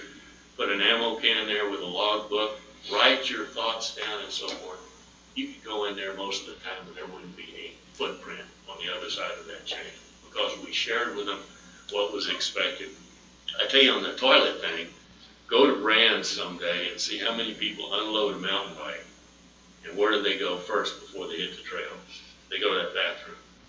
And so if we had some money to really put together some signing that carried the messages you want to carry, put one behind the toilet so that guys are standing there, they can read the sign, and put one on the door so that if you're sitting, you're reading while you're sitting there and you're getting educated at the same time. And I'm being facetious a little bit, but that kind of thing, if you had the signs and you had some people that could put together creative ways of doing it, people respond to that, and they really will do a lot better. So there needs to be some resources because this station is not going down. We are very successful there. Most people don't do that, but even if it's 5%, 5% of 2 million people, in my Aggie math, is about 100,000 people. So there's a lot of people out there that could really use this message. I think a great success story, not complete success story, and I know Sarah would say that, but as much as I ride mountain bike trails, I see no trash on a mountain bike trail. People get it. We're not going to throw stuff out there, and people that are on those trails pick it up if they see it. That's an educational benefit. When I was a kid growing up, we threw everything out the window. I thought, oh my God, looking back at that, I'm going to go to hell for sure. But I did learn. I found out that that is not an acceptable thing to do, and I wouldn't even think about doing that now. And if I did, my kids would throw me out the window. So anyway, people, we want people to do it. Education makes people aware, and it certainly reduces the impact of this wonderful place. Last example I'll tell you, and it's not just visitors. When I was here in the 90s and we were trying to figure out, BLM especially in the county, we were trying to figure out what to do with the sand flats up there. We put together the program that's going up there now, and I think very successful it has been.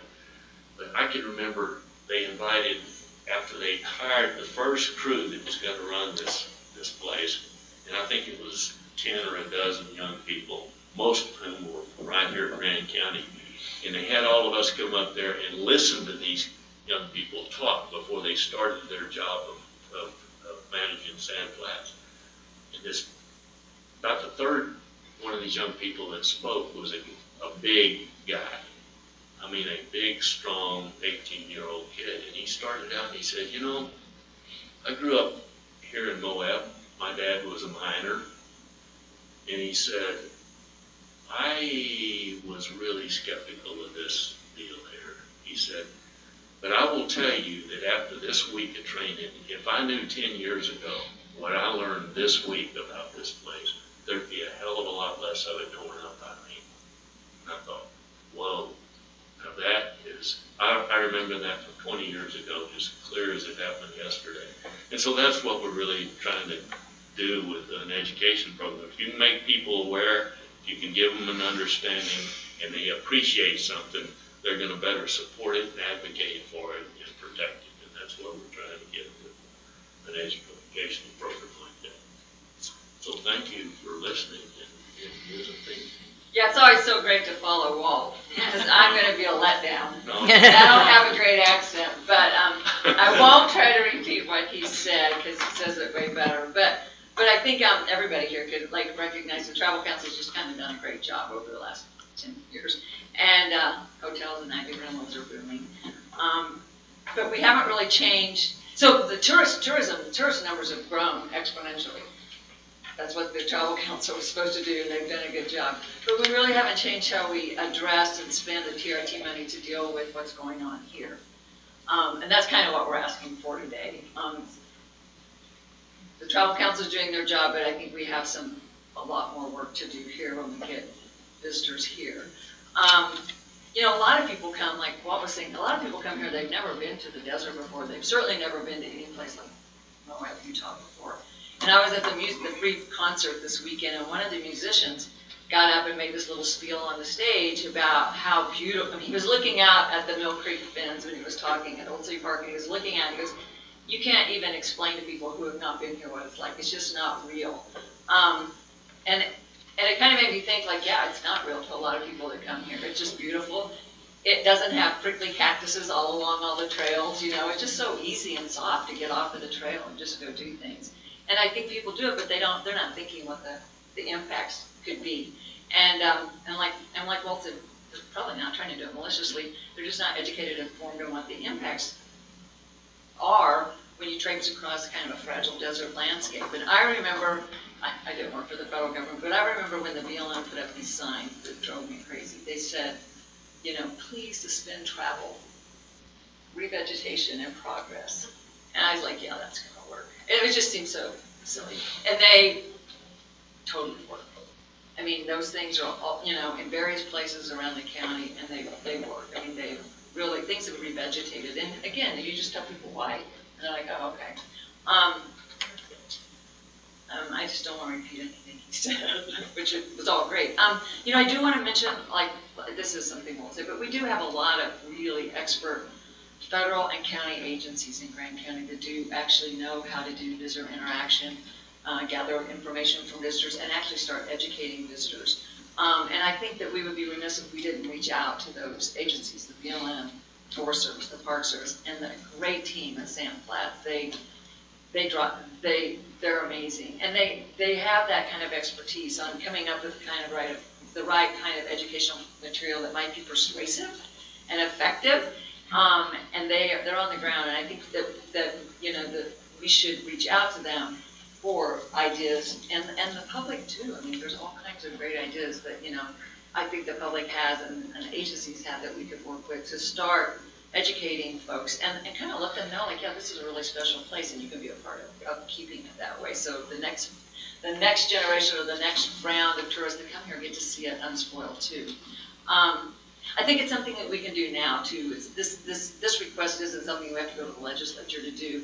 We can actually just put a little money into education right here in Moab, in Grand County, and we've got a lot of TRT money to do that. So I don't think we have to go to the legislature to start making a fix now.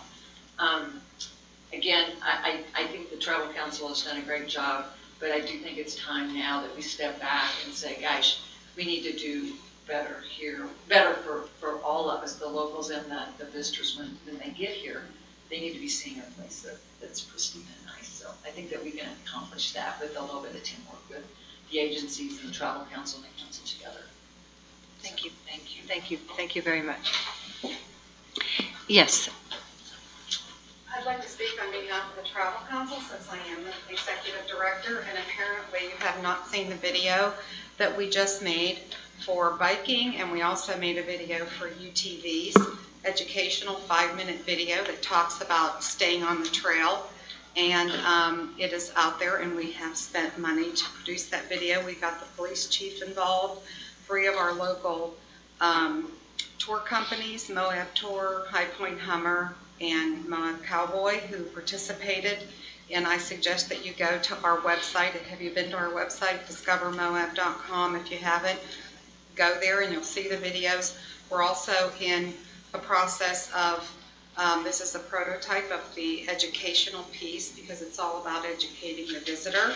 And we have our Moab Outdoor Adventure Guide that we just created. And we have a Stay on the Trail logo that we created. Talks about hydration. And this whole book is going to be educational that we're putting out on our website next month. We also have, you talked about the petroglyphs. We have sections in here because we work with all the agencies that talk about what you need to do how to act when you go out to visiting the sites. So this book is also,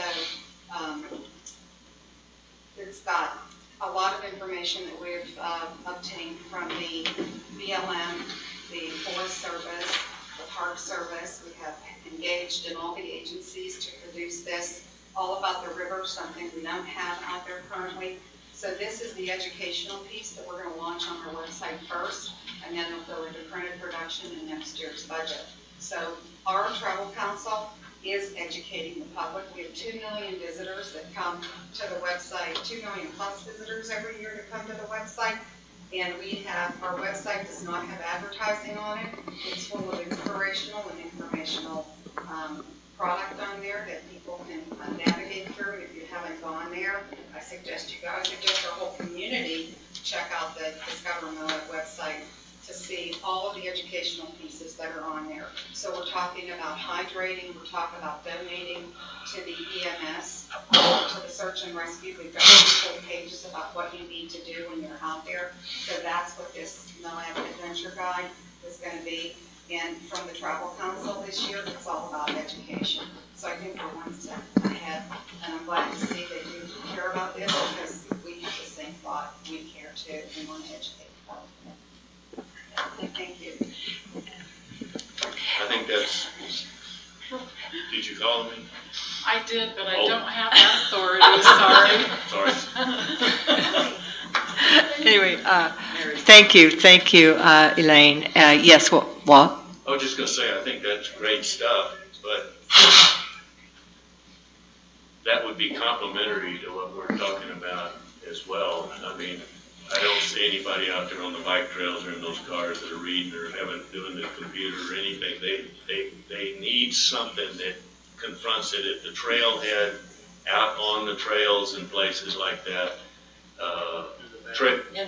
In the bathrooms and those kind of things, and it certainly can go with the website and a handout book and that kind of thing, but it needs to be a comprehensive approach, and I sure don't have all the answers today, but if you had a group or whoever you makes sense if you do this, to sit down and look at all the components of it.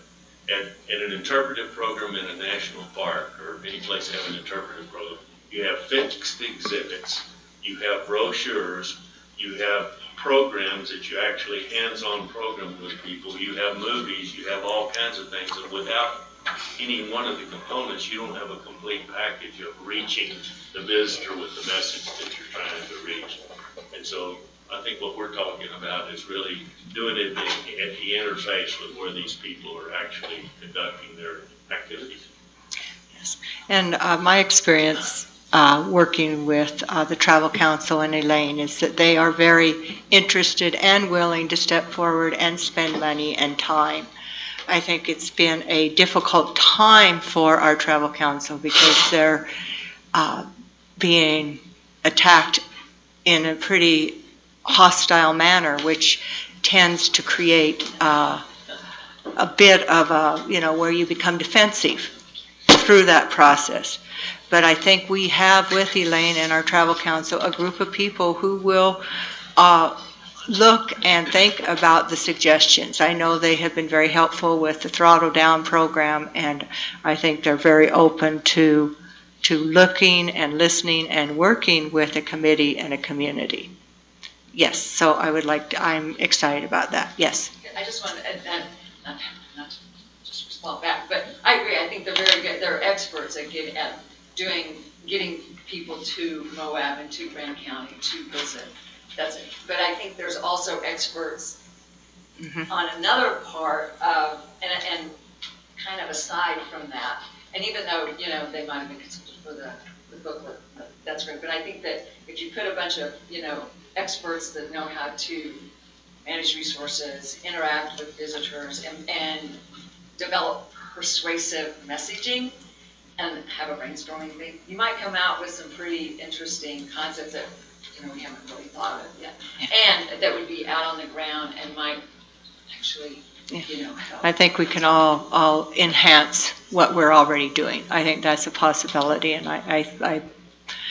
I'm speaking for Elaine and the Travel Council, but I'm quite sure that they're open to having such a committee and starting looking at different ways that we can spend the money to better educate our people. I know I myself would like to see someone on the ground. I've been involved with the Mill Creek committee, and I know Elaine and I think Walt, you've been to some of the meetings, and one of the things they've talked about is if we could have a person that could interface on those very busy weekends in different places. So I could see having an extra person that works for the Travel Council that could be that liaison. That would, where I could see that could enhance the Throttle Down program, who could enhance all of it. So yes, thank you. But we do have, are you done? Can I ask? Can I just say one more? You bet.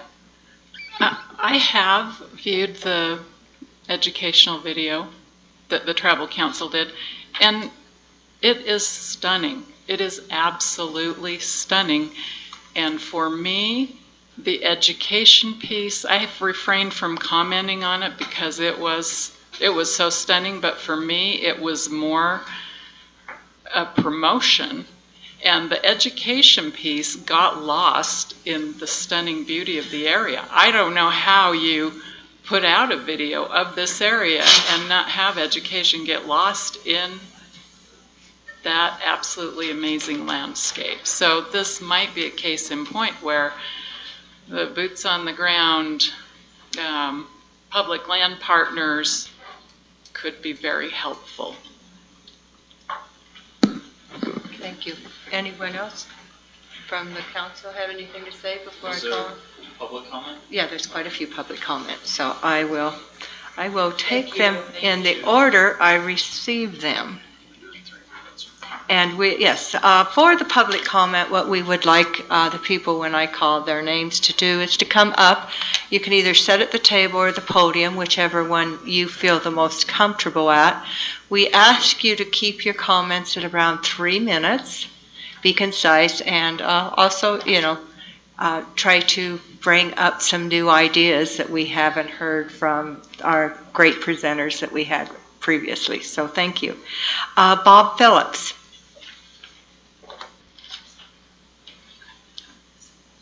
Honestly, hoping I wouldn't be the first one. I got yours this one. first card. Yeah, I prepared a written statement, but I'm not going to read it. I might submit it, edit it, and give it later on, but I wasn't fully aware when we came here that this wouldn't be an action item. I'm not that familiar anymore, having been in retirement now for 2 years, not going to any public meetings, except for the travel council meeting of that. But I'd like to, I want to support this proposal in several ways. One is that it would educate tourists, but also it would be using some of the transient room tax money that's now being used for promotion. We need to reduce the promotion because right now we're at a carrying capacity that I think is unsustainable. This proposal would be a good step toward reducing the damage that industrial tourism is inflicting on our community and the surrounding ecosystems. But ideally, I would want all of the transient room tax money used for preventing and mitigating those negative impacts and educating the tourists. I doubt the benefits of the current level of spending on tourist education and impact mitigation are greater than the damage caused by promoting for and receiving more tourists.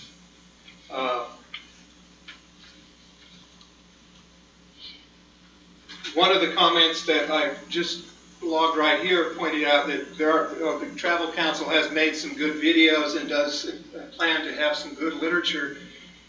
Those are the kinds of things that are often not viewed or read by the public because they don't have to. A lot of people come here and they don't stay in a hotel where they can watch a video. Or they go to the website and they make a reservation and they just make the reservation. They don't look at all the other stuff. And like you mentioned there, maybe it's overwhelmed by the scenery and the message is kind of muddled or lost amongst all of the distraction. I think the proposal here, as I see it, could include such things as people on the ground where at the trailheads or kiosks and other things where you have to have it in front of you. It's put in your face, essentially. And I think that would be a very good thing. And the idea that I got from reading the item U statement that was in the agenda told me that it was an attempt to try to use the restricted TRT money for promoting Moab. I think that we can say come to Moab with advertising. That's the 3 minute. Okay, then I'm so going to draw say, it to a close. I'm going to say in summary, the present model of tourism promotion is destructive, has outlived its rational usefulness, is unsustainable, and should be abandoned. Thank you. Thank you, Robert. And I'll give comments later on. Okay. Sarah Melenkoff. Hi, how are you? When Jim Nyman was sheriff, I came up with the idea for that Respect the Desert, Stay on the Trail poster. And then we got Steve to do it. And I don't think you ain't seen this one. Oh, they use it. If this is the big version, I'm trying to get it put on something hard and find a local business who will put it outside the business so people will see it. Steve gets a lot of teasing from the other sheriffs around the county. I really agree with everything Walt said because I've been on the ground working on public land since November of 2003. I've been in Mill Creek Canyon almost every day, Moonflower, Potato Salad Hill especially. What I found is when you work with the user groups, I've worked with off-road groups, and I've never been in an off-road vehicle. We were able to come together over a common theme of not wanting to see things destroyed. So I've been begging to have this made into a billboard, but I don't think that'll ever happen. But it hasn't happened this year, but people usually go to the Travel Council and want to buy these. I've had calls before, people want to buy these, the small poster. I'm not going to tell you the original wording was something like, I wasn't sure what it should say, and it was Sheriff Nyman holding the flower. And I was going to say, please don't kill the flowers. But this was a better one. we actually worked with the Travel Council. We had an artist come up with 3 versions. We emailed it to everyone in the universe we could think of. We got 85 or so comments. And using those comments, we made this one, and that was a really good one. I had an idea I think would be unique to Moab, it would pay homage to Moab's unique qualities, which would be using the resources from a variety of agencies. Create positions of trail ambassadors, roving rangers, teams of 2, during the very busy times. Because I'm on the ground a lot and I talk to a lot of visitors and they don't know about the crust. They're not sure about it. They think you have to blaze a trail to be adventurous and they just don't know. So having really friendly people, young, friendly, enthusiastic people on the ground, sort of greeting people, answering questions about the trails, like the heavily used trails, spotting damage right away, because then it can be fixed quickly. If you keep on it, it stays nice. And then I'll probably have to ask the travel council for a few more, the regular songs more, because we want to get them in every business in town. So, roving rangers, trail ambassadors, people will come back from Moab and they'll go, damn, people are nice in Moab, even though we're all over their land. So, that's my thought. Thank you, sir. Okay, Kevin Walker.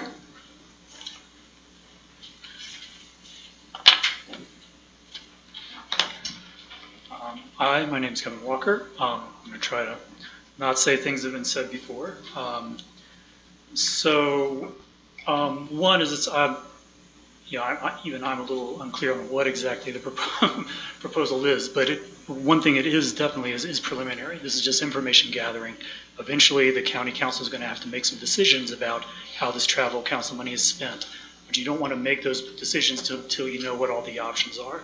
And I think what Walt and Liz were outlining is just, let's sort of widen our field of view and get a wider range of options. And we can then decide about allocating funds later. I also want to say I applaud the Travel Council for the education work they've already done. I think that's great. I think it's great they're willing to do it. But I think it's a very big job. And there's an incredible diversity of visitors who come here and an incredible diversity of ways they recreate. And so any single idea we have, even Walt's amazing signs on the back of the toilet door idea, it's not just the one idea is only going to do so much. It's going to handle 3% of the problem. And so we need a lot of different ideas. And to get a lot of different ideas, I think we need like a separate working group that would generate them. And I think the people who should be on that working group are the people who've been doing this sort of visitor education thing for a long time. They're the people who are named in the packet, Park Service, BLM, Sandflats, maybe Forest Service. And then finally, it would be kind of silly to propose that they put in time to come up with this if if the feds would say, well, we're too busy, we don't have time for that stuff. So I actually have spoken to all people at all those agencies except the Forest Service, and they seem very interested in coming up with ideas, and they're definitely willing to put the time in to do it. So that's... Thank you. Thank you. Mary O'Brien.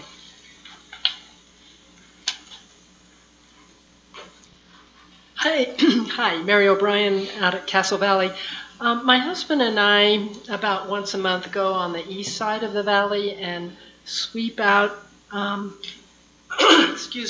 bike trails that have gone off the trail. We reset up stones and wooden pieces along the trail, and it really helps.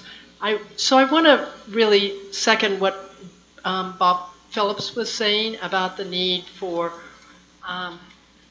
people out on the ground and signs where people are traveling. And I over the years, because I backpack a lot and hike a lot, I've kept in my mind certain signs that were clever and that were positive. And I think we've all seen the signs in arches with BioCrust being a person and, being afraid of the foot coming down on it. And that kind of positive and psychologically interesting signs that stick in people's minds. Again, as has been said already, the more people's ideas that come into this. And I'd also like to understand a better comprehensive picture of where are things working and where are we seeing remaining or growing problems, and then putting everyone's ideas together on that. So thank you very much. Thank you. That is the end of public comment. Do any other council members have anything else they would like to add? Yes. Just to bring it back full circle, my experience this morning, I wanted to report it, so I get on my phone and I'm texting anybody I can think of that had anything to do with the BLM. I wasn't even sure if it was on BLM land or if it was Sitla land, because it's kind of jumbled up there.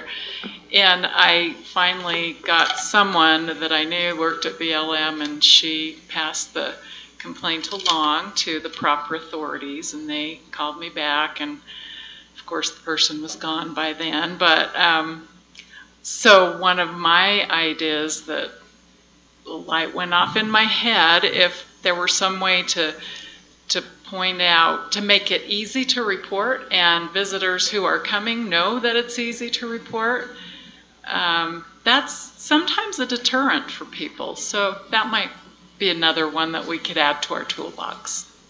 Thank you. Thank you. Anyone else? Well, I'm excited. I think we can move forward in a positive way. I know we've done this in the past with a Jeep Safari. When it got out of control, we chose as a community to do something about it, and we did. And I think we're hearing that now people are concerned about the impacts of tourism, and I really believe we have the ability in this community to bring together the people with the creativity and would be willing to work hand in hand with our travel department, and we can make some positive changes. So thank you. Okay. Item B, discussion on assured housing and next step. Zachariah Levine.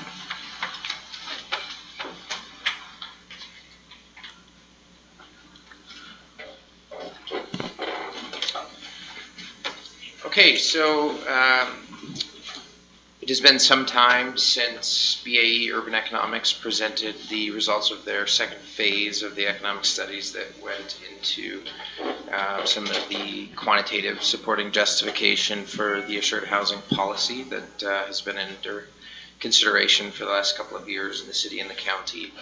And on June 12th, while I was out for vacation, this body passed a resolution notifying developers that the county would likely adopt an amendment to the land use code that reflected the assured housing policy and intent within the next 6 months, and that applications submitted in that 180-day period would be subject to the new regulations if they were adopted in whatever form they may be adopted in. And since then, we haven't had any open conversations about the policy, and so I just wanted to get in front of you and let you know where our office was at and give you an opportunity to provide any direction if you saw fit. So since the presentation and the June 12th resolution passing, our office updated a version of the assured housing ordinance. I then sent that out to city and county leadership, so that would be the city manager and mayor and city attorney and the county council chair and administrator and county legal counsel, just asking for some direction on next steps.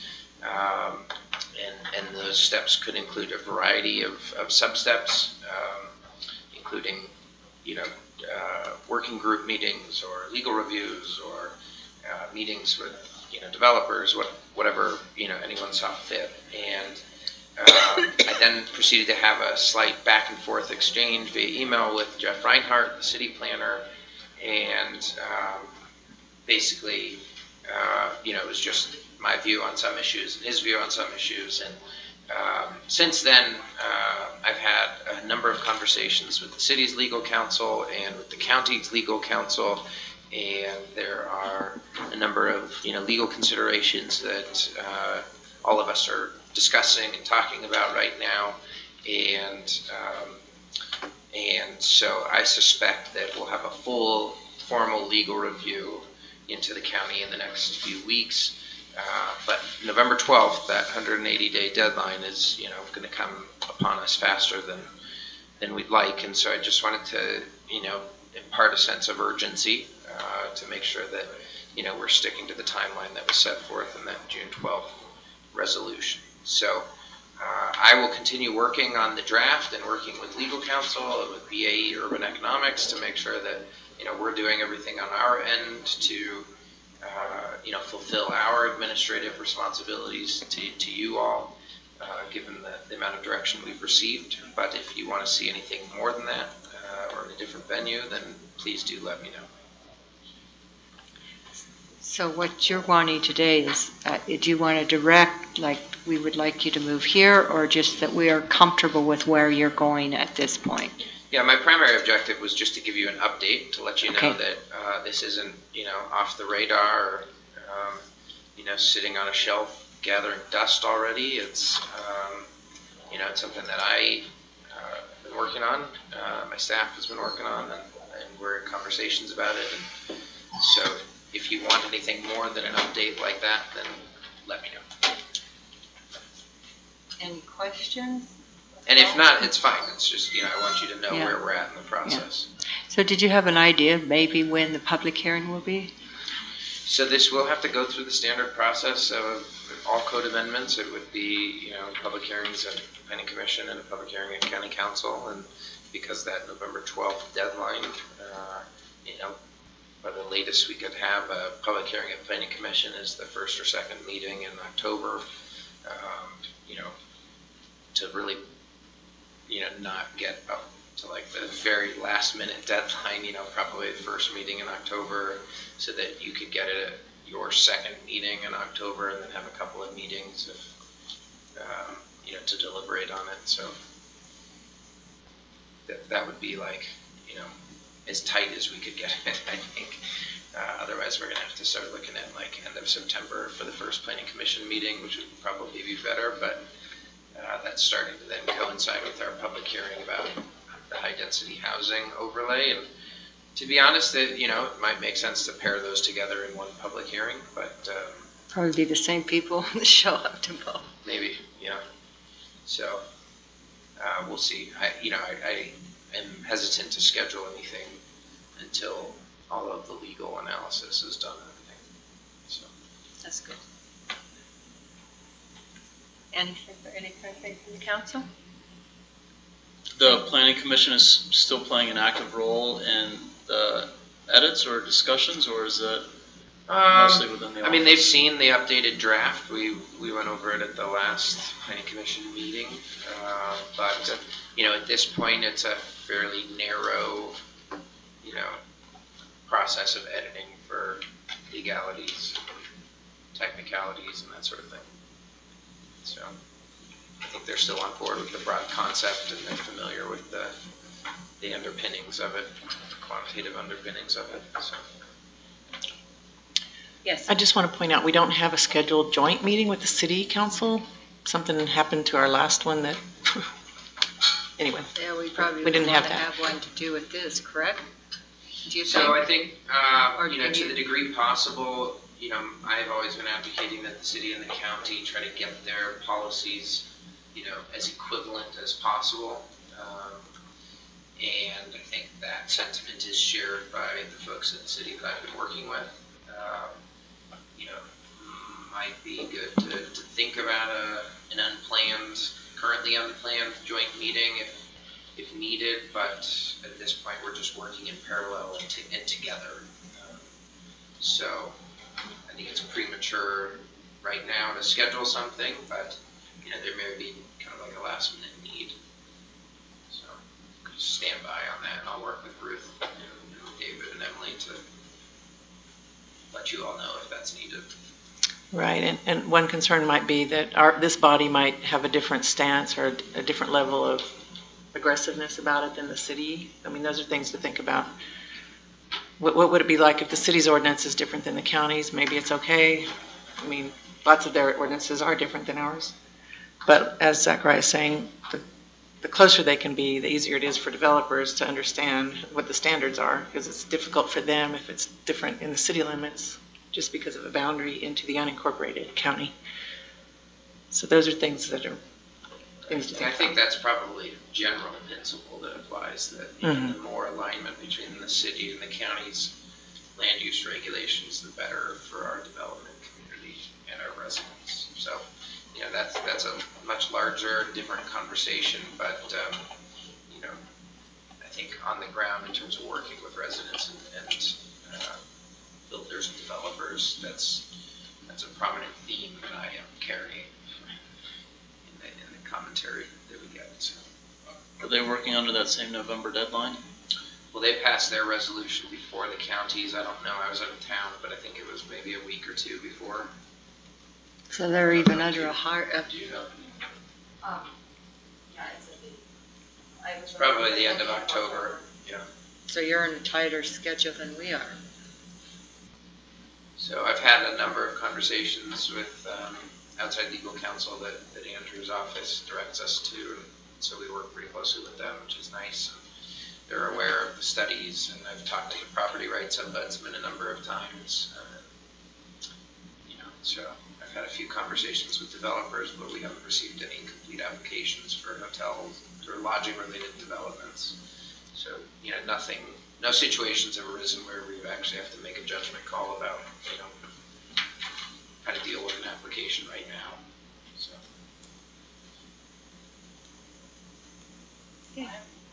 There's no action. Yeah, I'm comfortable with the direction you're going. And I agree, but I would prefer to not push up against the deadline. I'd like to stay a little bit way ahead of that, as ahead as you feel comfortable after you get legal. Sure. Yeah. Okay. All right. Cool. Thank That's you. all I have for you. Our closed session has been canceled, so I would entertain a motion to adjourn. So moved. Okay, moved by Evan Clapper, seconded by Greg Halliday. All in favor? Aye. Okay, passes unanimously. We are closed.